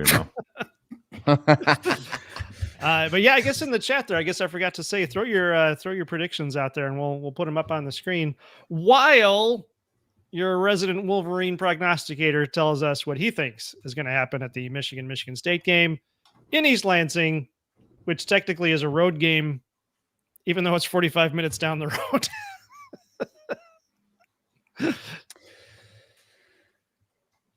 Are you done? I Yeah, can go talk now. Okay, sweet. This is your part. All right, so and we're I out of just wanna time. say- Okay, so no. Go ahead. All right. Okay, so here's the thing. I just want to say, on a personal level, I really strongly, incredibly dislike Michigan State. And I always have. There was a point in my lifetime where Michigan State, like I hated them as a rival more than I hated Ohio State, because at least with Michigan State, like we were competitive, but they're fans, dude. Man, back when D'Antonio was, doing good-ish there, they would not shut up. They were the most annoying bunch you ever talked to. I mean, like Ohio State was blowing Michigan's doors off, and so they were just kind of like sad, I guess. Like the trash talk really with Ohio State wasn't there, which, all right, fine. But like when I was in high school and Michigan State was semi-good, but they were better than Michigan because Michigan decided to hire Rich Rod without giving him any support, and then brought in Hoke, who doesn't really know how to be a good developer at a big-time school. Like, man, they would not shut up. So the fact that their best coach ever shafted them in the most selfish way possible, the way that he did, they deserve it. The way that Mel Tucker got fired by sexually harassing a person who was harmed in that manner, now they don't deserve that. That was bad. But then Jonathan Smith also sucking. They deserve that. Jonathan Smith, oh, look at this ray of hope that we have coming in to save us. Maybe he will make us relevant because he did semi-good at Oregon State. He sucks now too, which tells you something. It tells you the administration at Michigan State is complete trash. They are not focused on making Michigan State a halfway decent football team. They might be thinking at this point, look, we've got Ohio State, we've got Michigan, we've got Oregon, USC, and now Washington and Indiana are on the come up. We don't have the money to compete with these guys. Michigan State has nothing to speak of when it comes to NIL money. They don't have any donors. Why? Because their graduates are all on welfare. So no, of course they're not going to get any big-time players there, and they can't afford a good coach to come there anyway. Jonathan Smith takes a pay cut to come there, I think. No, he didn't. But whatever, he's not getting paid that much anyway, and they're not going to extend him with any significant pay raise because he hasn't done anything, because the administration does not care. And it couldn't have happened to a worse fan base. You deserve it. You suck. I can't stand you. And I am so glad that Michigan is very likely to take their leather belt lined with little bits of little metal pieces in there. They're going to pull your pants down and they are going to slap that ass. Hold up. What? You're going to get us demonetized. I am. Settle down. Michigan 45-0. 45-0. Argue with a wall. Oh, and to make an actual point about it, like Ben was saying, the turnovers and all that are the issue, especially fumbles. I think that was Ben. Maybe that was right. I don't know. Yeah, that was Ben. Michigan State is -3 in turnover margin on the season compared to Michigan, who is the 4th best team at taking the ball away this season with a +9 margin. Both teams are similar in terms of penalty yards per game, but look at this.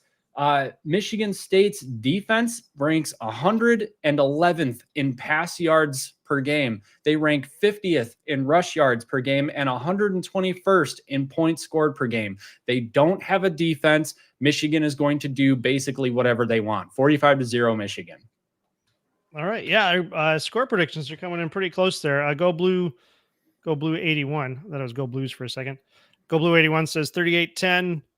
And Gigi says 33-17. So yeah, we all got was that 24 points 14 point spread there. Two scores. Well, except for Mac, you've got it. What is that? 7 scores, 5 scores? A lot. And he's got a filthy mouth on him. I have censored doesn't he? myself all night Yeah. long. I'm telling you, I Oh, tell that so boy, much. calm down, and this is what I get for it. All I said was sexual harassment. Exactly. All I said was hands that- up. Yeah. I mean, come on. All right, guys. That is our evening. Those are our picks for the evening. We actually have a couple of minutes. If you guys had anything else you needed to throw out there, those were all of my questions. Those were all the games I wanted to talk about. Throw this out there. Boom. Boom. What was the Grand Valley Ferris State? We were going to talk about that if Garrison was here, but he's not here. I don't even know. They're playing for a championship or something? No, it's just the Grand Valley State versus Ferris State game. Oh, all right. Let's see if we can pull that up real quick. What Let me get that happened? real quick. October. Oh, it's on the 25th. Oh, that's this weekend. Yes, No. that's Well, what- how is Missouri State doing against? I don't even remember who it was now. I closed the tab. I'm not watching them. Missouri. Oh, wow. Missouri So State, you New Mexico really- State, There you go. really Thank you. care. 7-7, 11:33 left to go in the second. Nice. It was like a 1.5 point game or something like that, I think. So, on Did the we odds. play New Mexico State this year? Or was that last year?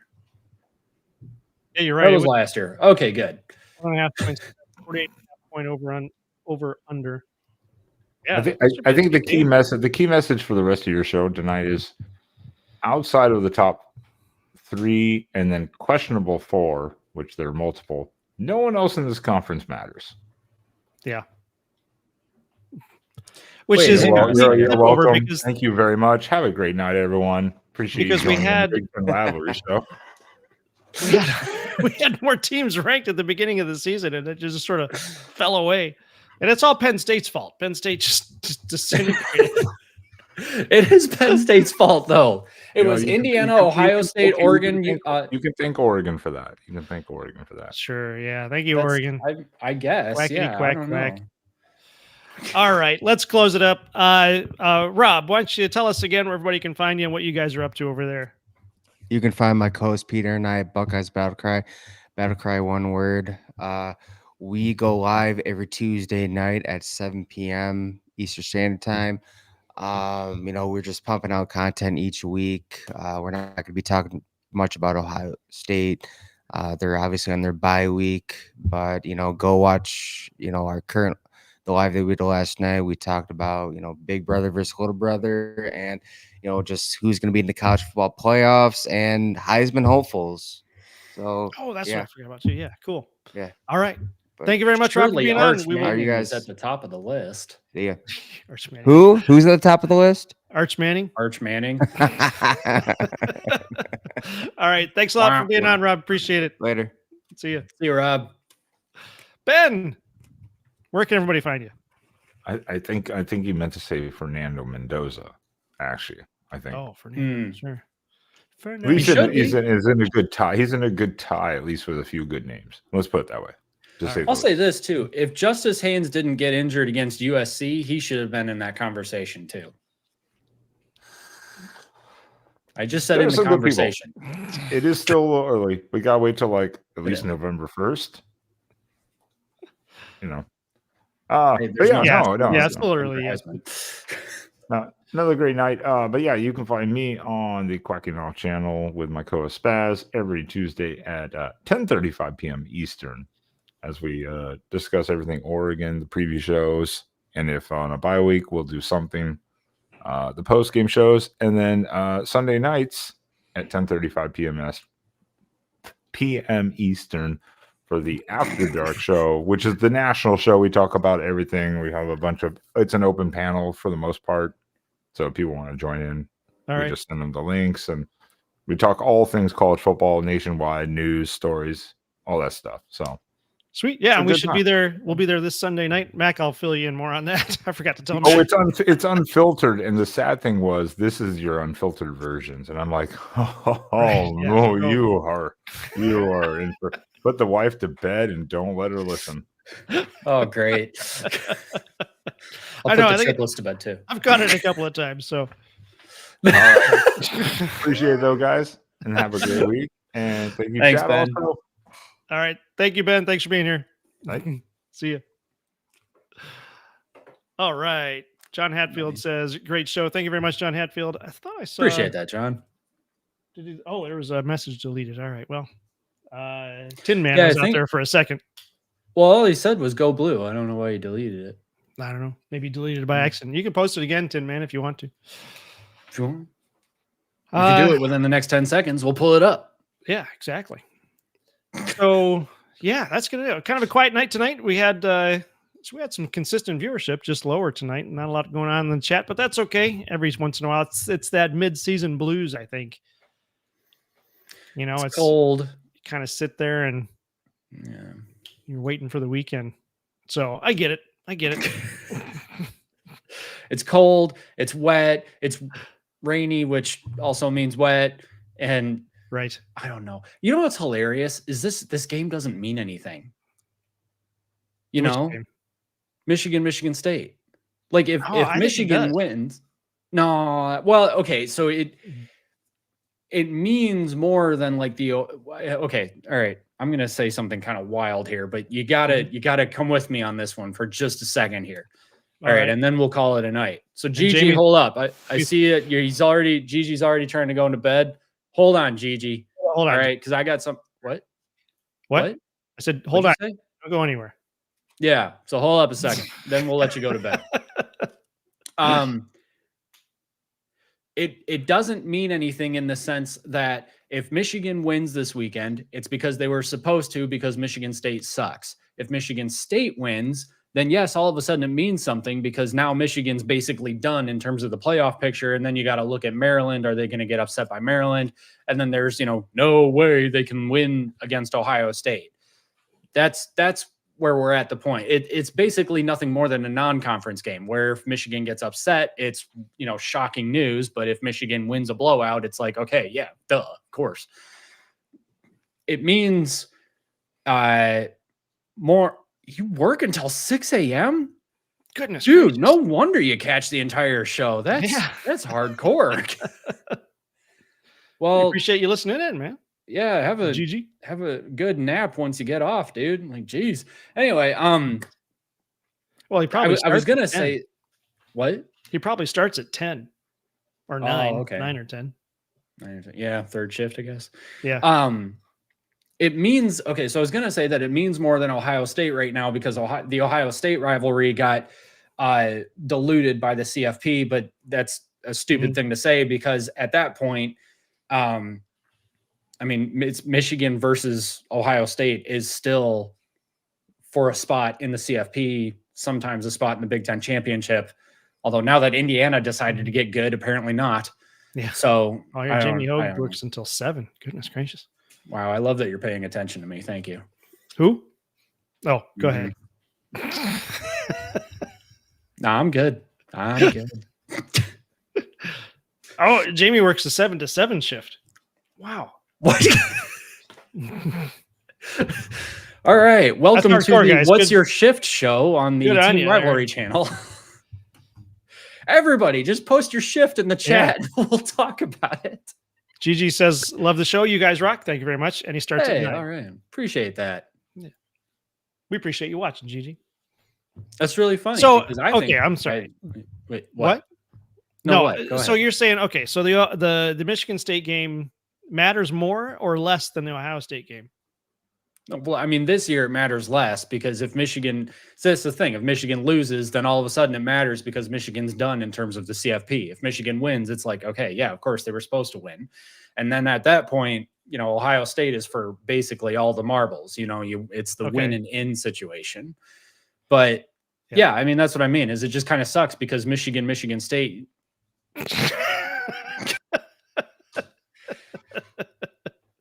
Wait, GT, do you work? GT, do you know that you're winning the fantasy football too? So just also, do you know that you only have like a 1-minute shift? Not even. 8 p.m. to 8 p.m. to 8 p.m. I mean, like. Go Blue 81 works 10 to 6:30. Boy, everybody works the night shift is watching the show. Man, I appreciate you guys. Glad we could. That's really good audience insight. Because glad we could help you guys out. with what you listen to during your working shifts? I think when we go full-time YouTube, we should consider team rivalry after dark, but only like serious this time. Oh yeah. You know what I mean? Like, Yep. what if we started streaming until like 1 o'clock in the morning? Yeah. I hope we beat them until the candy comes out.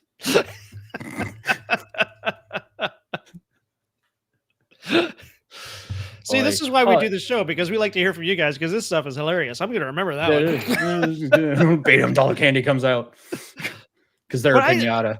I'm going to reiterate what I was saying to Rob, that I think that if Michigan wins in dominant fashion, so they're 9-2, let's say, going into the Ohio State game, and Ohio State is 11-0.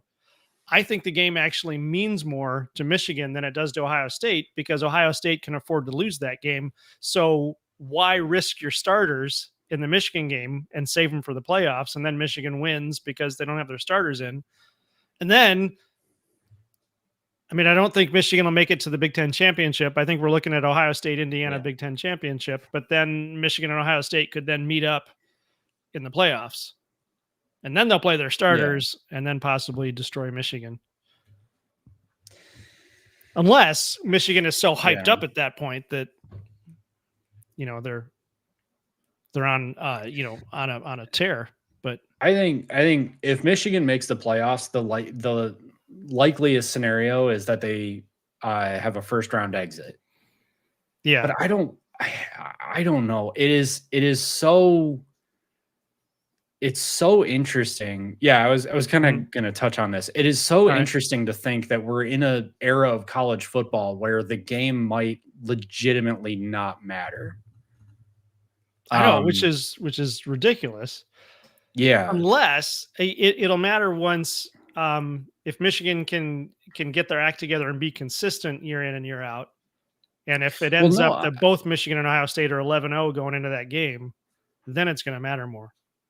Well, I mean, I don't know, because at that point, Ohio State might even just be like, screw this. Like, we don't care if we lose this game, because we can just go on and win the national championship. I mean, even Garrison, I love Garrison. Even he's like, I would rather win a national championship than beat Michigan, I think. Right. Hopefully I'm not putting words in his mouth. Anyway, no, he said that. But like, there was a fairly significant population of the Ohio State fan base that said they would rather win a national championship than beat Michigan. And Michigan's kind of coming off of the 20 years of failure against Jim Tressel and Urban Meyer. And so we're still kind of at the point where, like, hey, we've got control of this rivalry right now. We need to step on the gas pedal. And so we'll play the starters the 12th game of the season. Like, it doesn't matter if they get injured, because we're not playing for national titles. And frankly, Michigan never really plays for national titles. I mean, even under Bo, they weren't a national program. They were beating the crap out of the Big Ten, but they'd get to a bowl game and get stomped. So, I mean, it was kind of that way under Harbaugh. It's actually, ironically, has not been that way under Sharon Moore. He gets to a bowl game and beats Alabama. So it'll be interesting to see what happens. But like, there is a part of me that wonders, if you go into the Ohio State game 11-0, or in the case of this year, 9-2, which I do think is likely, go Blue 81. I do think Michigan will go into the OSU game 9-2. Does Ohio State rest their starters, knowing that they're probably going to be in the hunt for a national title? And that's what Jamie Hogue is saying. Or do they play all of their starters, because at this point it's a pride issue? Because, I mean, I don't know. Did the death threats to Ryan Day stop after he won the national championship? Because if he loses to Michigan for the 5th year in a row and the death threats start up again, but then he wins a national title, I mean, is that something that he wants to put up with every year? Or is it going to have to be a yearly thing where he has to condition the Ohio State fan base? Like, we're not going to beat Michigan. We don't care about that game anymore, especially if we're 11-0 and already the number 1 team in the nation. We don't care. Just go win another natty. And at that point, I can't say I blame him, because honestly, they might end up meeting in the playoffs and getting their chance to beat them then. So anyway. Yeah. Jamie sent over a super chat. $1.99. Go Blue. Hey. Go Blue, Jamie. Appreciate that. Thank you very much. Really every appreciate that. little bit helps. We'll just want to jump back right here. GT's winning the fantasy football. He says, I told my fantasy team if they win the league, they wouldn't have to go to the Pro Bowl. But here's a good one too. He says, I'm on vacation in Ohio right now. Mistakes were made. Wow. Who'd you piss off for that? But Go Blue 81 says here, of course, the Suckeyes would say that once we start beating them. I mean, yeah, there's some of that there too. It'll be, well, like you mentioned, the death threats, it'll be interesting. How long would it take to condition Ohio State fans to ignore the game if Ohio State can get into the playoffs every year? I don't know how long that would take. Yeah. But Gigi says, I don't see them not trying to beat the brakes off of Michigan. And that may be true. I mean, wouldn't yeah. disagree with that. I just think that there's the possibility that if Ohio State is 11-0, they can afford to lose. So why risk it? But like Jamie said too, that pride is on the line, and it is. Mm-hmm. It just depends on whether or not Ryan Day thinks pride is on the line, depending on how much the threats impact him. But that's the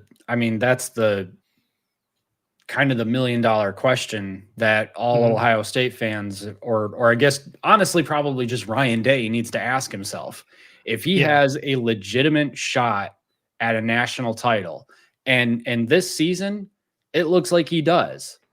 Last season, it looked like it was over after the Michigan game, but this season, I mean, they're easily the best team in the country right now. I mean, nobody's playing defense up to the standard that Ohio State is this season, and Julian Sayin, unfortunately, is fantastic.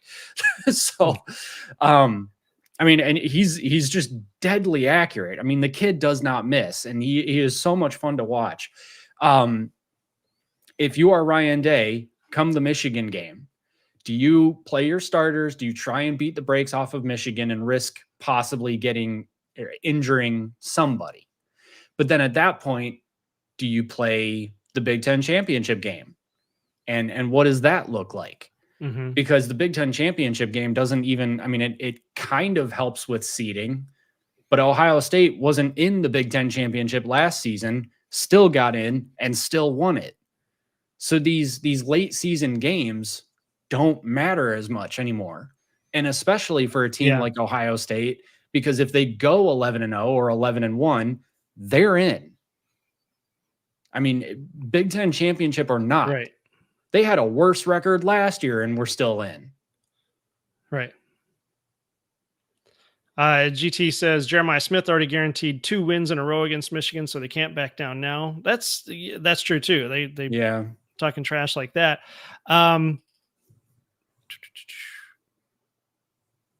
And I'm just kind of pontificating too. Like I'm trying to ask like an interesting question. I'm not, because I'm an interesting guy. Sure. I think conventional logic says that Ryan Day is trying to figure out every possible way he can beat Michigan. Yeah. And as Gigi's saying, if they did that, if they didn't play their starters, if they kind of gave up on that game, they'd be roasted so hard. Here's another thought too. If, let's say, Michigan wins, what's the Tressel was 8 in a row, right?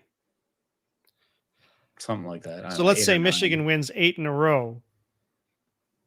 And I bet you at that point, so we're talking about how does Ryan Day condition his team to not think about that game? I bet you at that point, if Michigan wins 8 in a row, but Ohio State has made it to the playoffs, we Michigan fans will be saying, okay, so we just matched Tressel's record. And they're going to be like, yeah, but it doesn't matter because we're in the playoffs. They're all of a sudden going to say 8 in a row doesn't matter because we have 8 in a row in the playoffs. But they'd also it's when they can replace it with something. That's when it'll start to change. Yeah, but like here's the thing: they'd also be right, and I don't blame them because that's what the extended playoff has done to the sport. The more you have of something, the less that thing is worth. I mean, the more playoff spots you have, the less you need to purchase your playoff spot, the less wins you need during the regular season to purchase your playoff spot. That's just, it is what it is. So yeah, if Ohio State fans want to say like, oh, hey, Michigan, you won 8 in a row. That's great. But we've also won 3 natties. Yeah. Good on them. I mean, they're right. Goodness, we're picking up viewers and chats here. So I know. So we're gonna keep going here for a little bit. So We're all Go supposed Blue to be One. in bed now. I know. Go Blue 81 says, imagine they lose saying in the Michigan game they didn't need to win. What then? Yeah. Well, that's why I think they wouldn't risk playing the starters. But I mean, if they didn't have to, if they end up anything less than 11-0 going into the Michigan game, I don't think they'll need to play their starters. I don't know. Maybe I don't know. Well, but I mean, I feel like the conventional logic of the 4-team playoff hasn't actually left coaching decisions just yet. Because if that's the case, then I don't think Michigan should have played their starters against Oklahoma. Right. Because there's no point. I mean, win your conference, then you're in. Yeah. So what's the point in scheduling Oklahoma? Should be, yeah. Yeah. Well, hey, I mean, Peter's it still kind of is. Yeah. Peter's out there. Hey, Peter. How you doing, man? Yeah, setting up for a showdown on November 29th. I think it's going to be a good game. I think Michigan is Michigan's picking it up. The Washington game was definitely good. I'm hoping to see Michigan dominate Michigan State, Purdue, Northwestern, and Maryland, so that Ohio State game at least looks competitive. Mm-hmm. Jamie Hogue became a member. Thank you very much. Appreciate thanks, the membership. Jamie. That always helps us out. Peter says that Tressel won 7 in a row. 2004 to 2010. Meyer today was 8 in a row. Oh, okay. Yeah. For some reason, I was thinking there was a 9 in there, but that's because 1 was vacated. That's right. So unless that's included in there. Was it 2000? No, 2010 was 2011. Was the one that was. No, 2010 was the one that. No, 10 was vacated. 10 was vacated. Was 11 was Luke Fickell? Because 11 was the Luke Fickell. Oh, year. And and they won that year. All right. Right? Yeah. Because Hoke was 2011 to 2013, wasn't he? Or 2014? I can't remember. Well, no, Rich Rod was 8, 9, and 10. Hoke was 11, 12, 13, 14. Yeah. Yeah. Ohio State 2011 was Luke Fickell. That was the Luke Fickell year, and Michigan beat them 40 to 34. Man, Michigan's defense have been playing incredible all season long, and then just decided, we're done. Yeah. Well, see, okay, so Peter thinks the same thing. Oh gosh, yeah, I see a future where U of M and OSU players sit out the games in the future. Yeah, I mean, if they don't need to win it, why risk it at that late in the season? Obviously, what would change it then is if they move the game earlier in the season. Yeah, but then it doesn't have nearly the gravitas that it does now. Yeah, that could be right, because it's winning in right now. Yep. I mean, unless both teams are 11-0 coming into it, in which case the second place team or the loser, not second, you don't come in second place in a game between two teams. You either win or lose. But yeah, I mean, that's the thing. Like if both teams are 11-0 coming into that game, I mean, frankly, they could just play both teams could play the second stringers and they'd both still be in. Yeah. Dedoy says he can't wait for the OSU game. Coming from Florida, I want to see a snow game. That would be fun. Yeah, that would be cool. That's all right. That's another leveler. Like if it's raining, just that benefits Michigan heavily. Oh yeah, especially the games it's at Michigan this year, right? Yeah. Yeah. Let's see. The Ohio State Michigan game is in snow is peak entertainment. Yes, indeed. GT says it's nearly snowing in Ohio today. Watching my kids play soccer in 39-degree weather. Oh yeah, that is miserable. Not only to watch, but to play. 39 on the windshield. Wow, really? What? In Ohio? Jeez. Yeah, it's cold and rainy today. They're getting must be going like yeah. Must be like a cold front moving south or something. I don't know. Whatever. Probably, I don't know anything. Never mind. All right. Should we call it there? I don't know. Do you guys want us to call it, or do you want us to hang out for like another minute or two? We can talk about other games. We've got not a lot going on in the Big Ten this week. Let's see. What was the so usually on the show we're doing the ranked games because we don't want to overextend ourselves here too much. But so we got UCLA and so there's Northwestern, Nebraska, We didn't talk about that one. Rutgers and Purdue. Illinois, Washington. Illinois is ranked 23 again. We want another 84 seconds of entertainment. Here we go. I can manage 84 seconds. Go Blue 81 says, I'm still not 100% sold on Moore. What do you guys think? We're so talented, just hoping our coaches don't get in the way. Go ahead. You were gonna say something. Well, I was gonna say this is sort of the perennial problem with Michigan is not having consistency between coaches. Michigan doesn't reload like Ohio State does. Michigan tends to struggle for a while until the coach gets settled in, and if the coach doesn't get settled in, then they never get better. Go back to Rich Rod and Brady Hoke.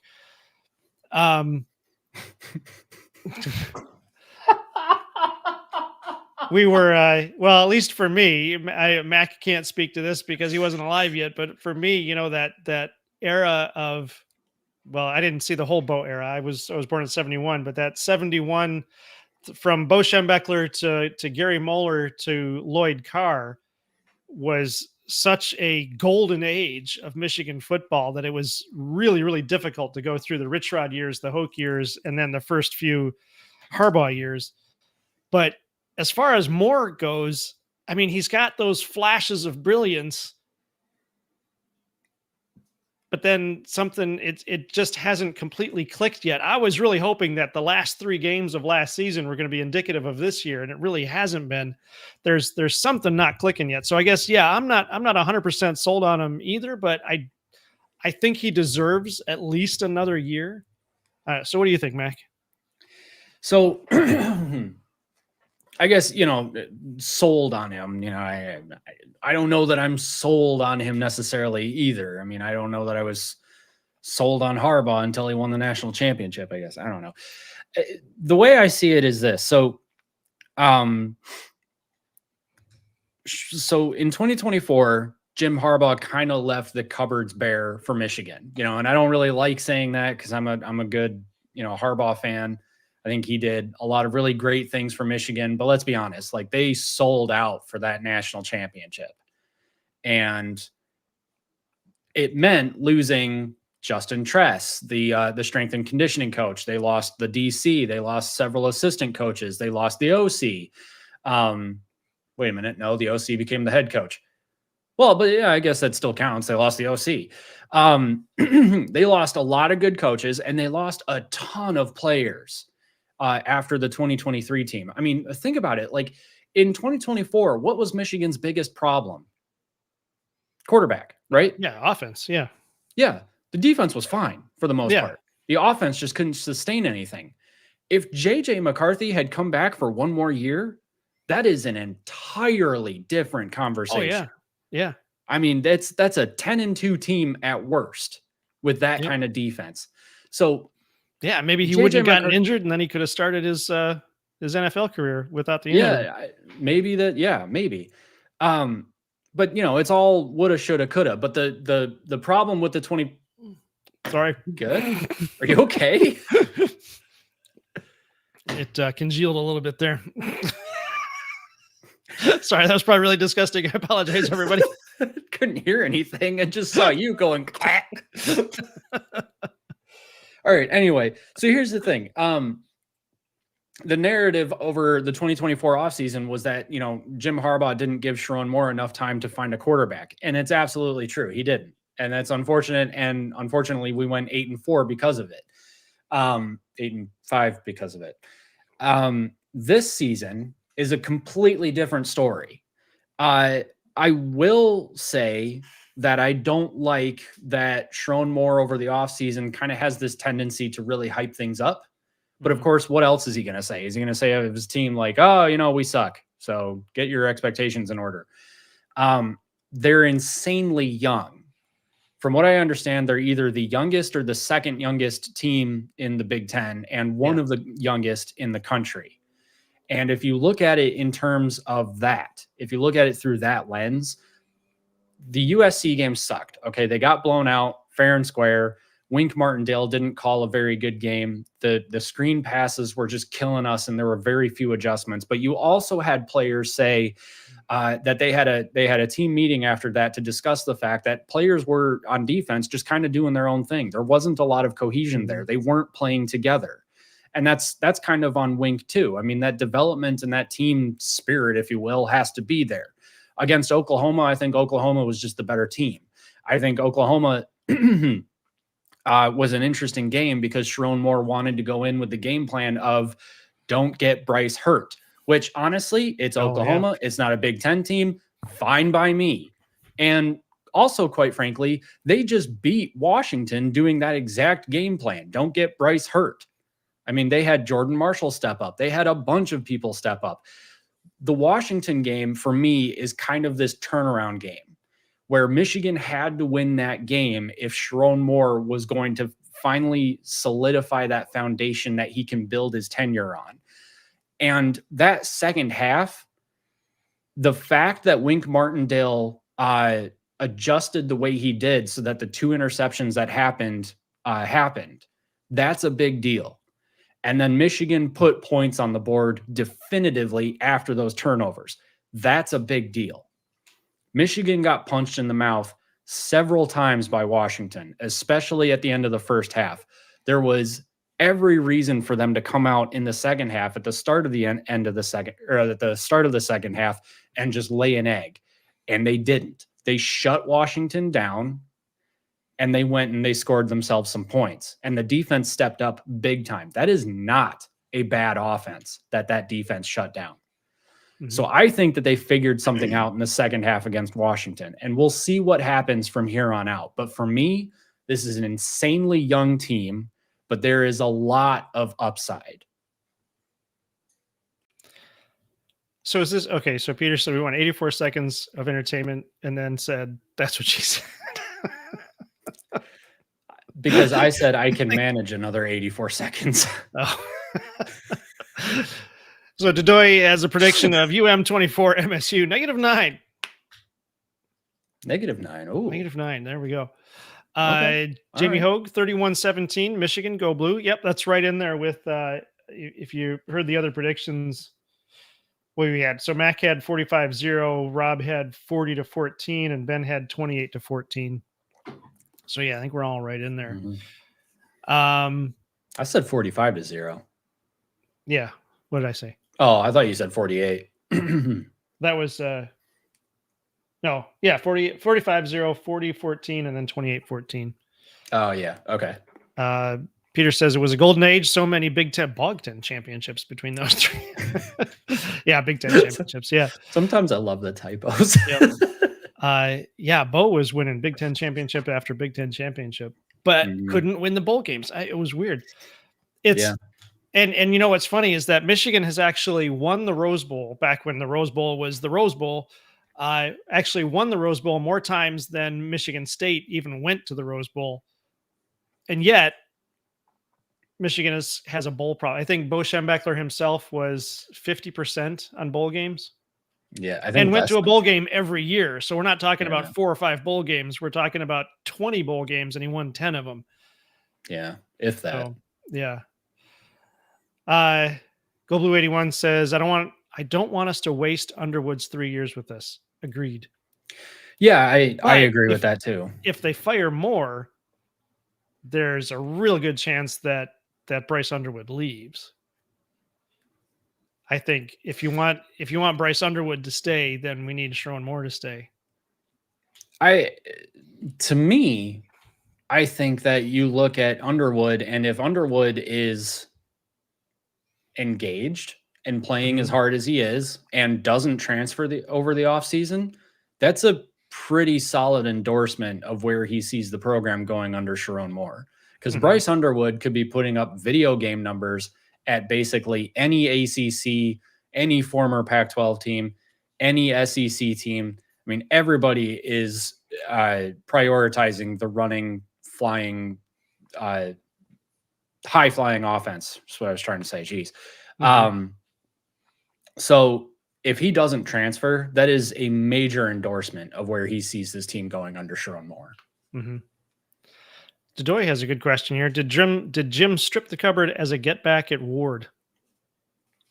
I think my answer to that would be yes, but also as a get back at Michigan and possibly even the Big Ten. Yeah, I don't know. I think he just really wants to win a Super Bowl. Yeah, I think there's that too.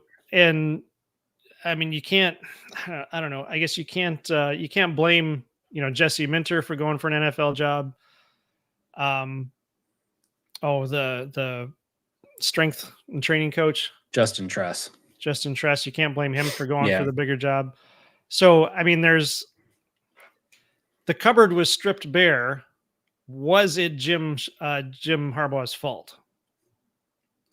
I mean, yeah, but did he do it for the wrong reasons?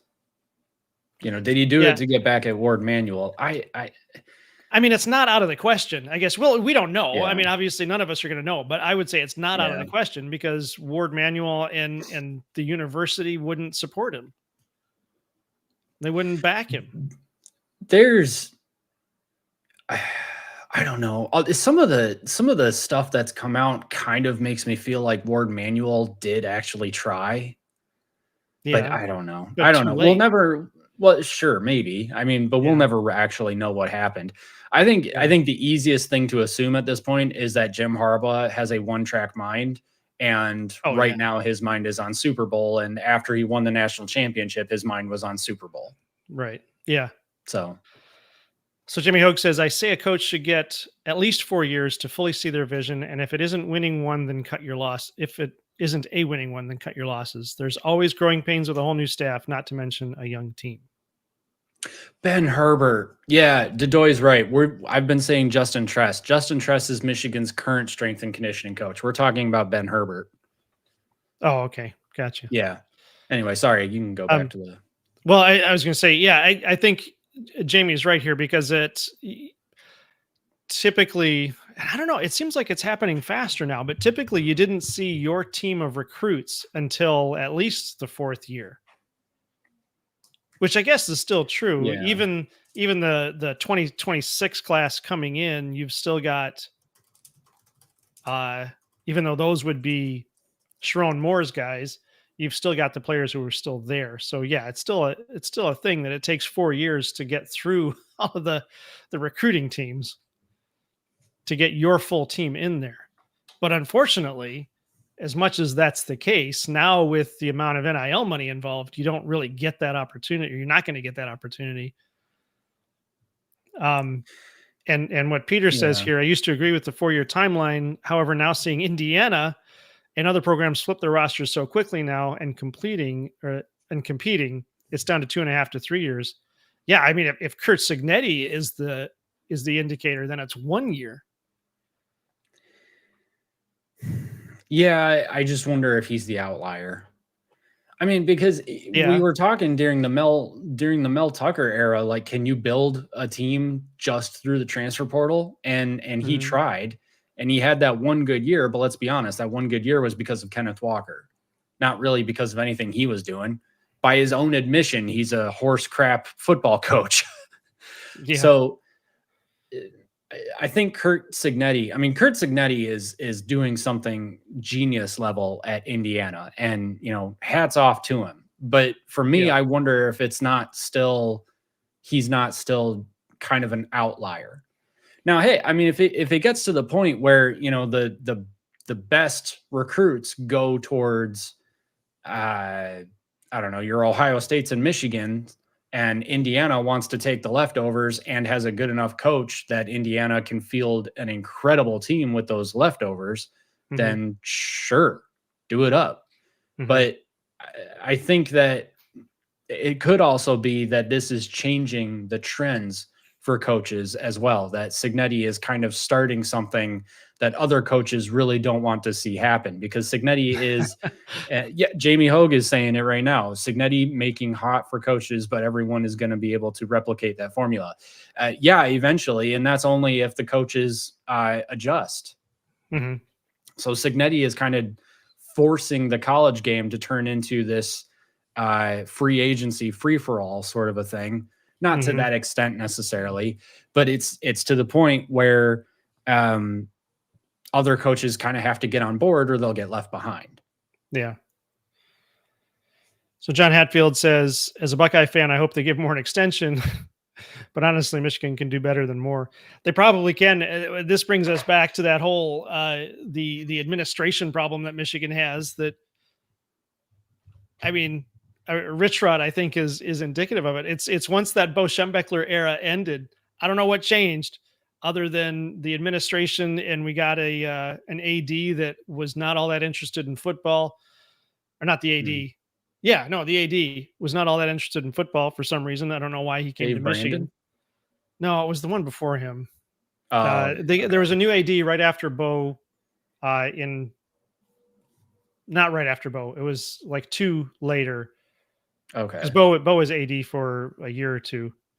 Yeah. But the AD in 2000 ish was the one who, when things started to change.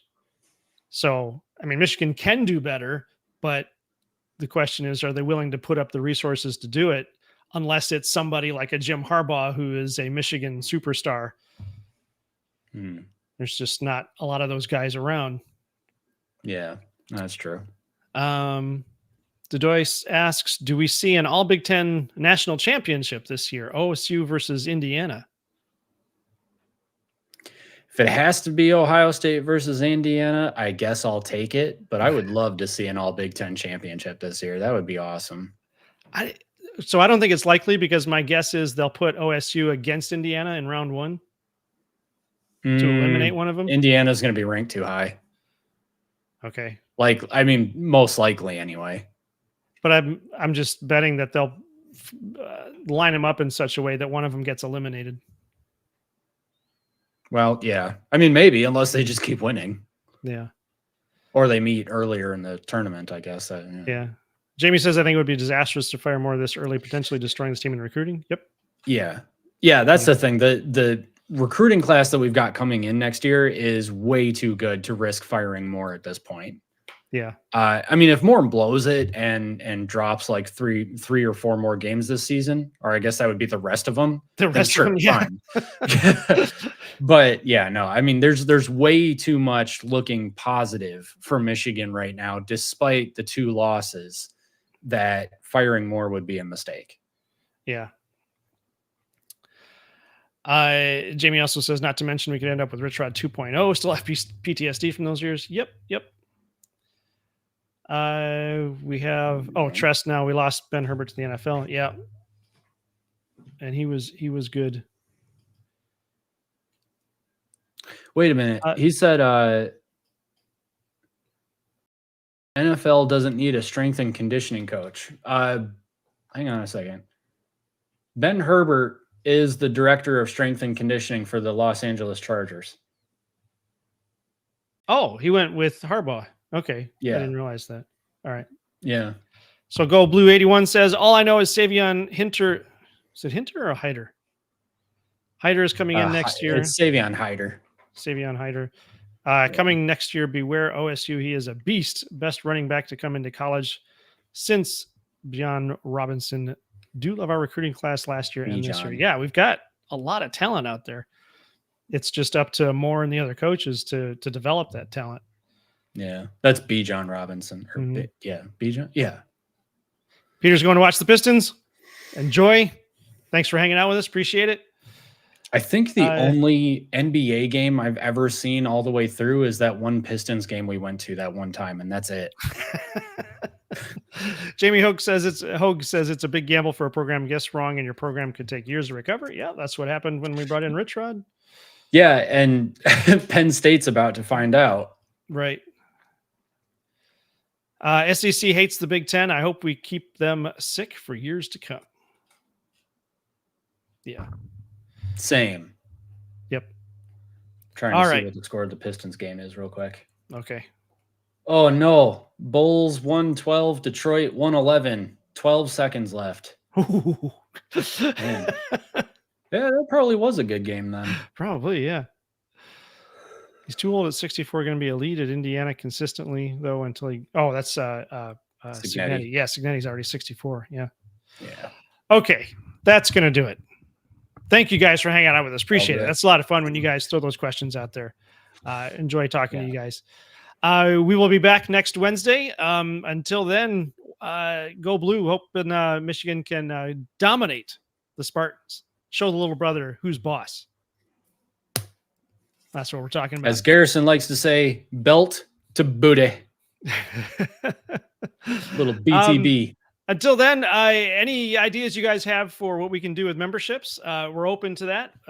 We're as much as we're kind of experienced at this now, we're still amateurs trying to figure things out, trying to figure out what we can do for you guys because you've done so much for us. We've got 2,300 subscribers. I know that feels like a lot to us, but we are amateurs. We're still, I think, like 2,300 subscribers puts us in like the top 5% of YouTube channels. Does it really? Yeah, because I think most of them are under 1,000. It's one of those things where people start channels and then abandon them. So like 99% or not 99, like 95% of the channels are under 1,000, and then above that you have from 1,000 to what is it, like 20 million or something, or 100 million. Huh. What is All Mr. right. Beast? He's like 100 million or something like that. Yeah. It's crazy. Yeah. But all right. But that being said, if you guys have ideas for like stuff that you'd like to see on the channel too, like we would love to hear it. We're always trying to make the show better for you guys. Yeah. Want to make it interesting for you guys so that you'll tune in and enjoy it and have give something us to talk your about. ad revenue. And have something to talk about. We try to keep the show free, which we're going to do. I shouldn't say try. Yeah. The show is free and it will be free. It will stay free. And you guys have the memberships though, so we want to do something for that. And I'm just rambling now, so we should get out of here. Thank you, everybody. Enjoy football this weekend. Mac, take us out. This is the Michigan Wolverines team rivalry show. Suck it, Sparty.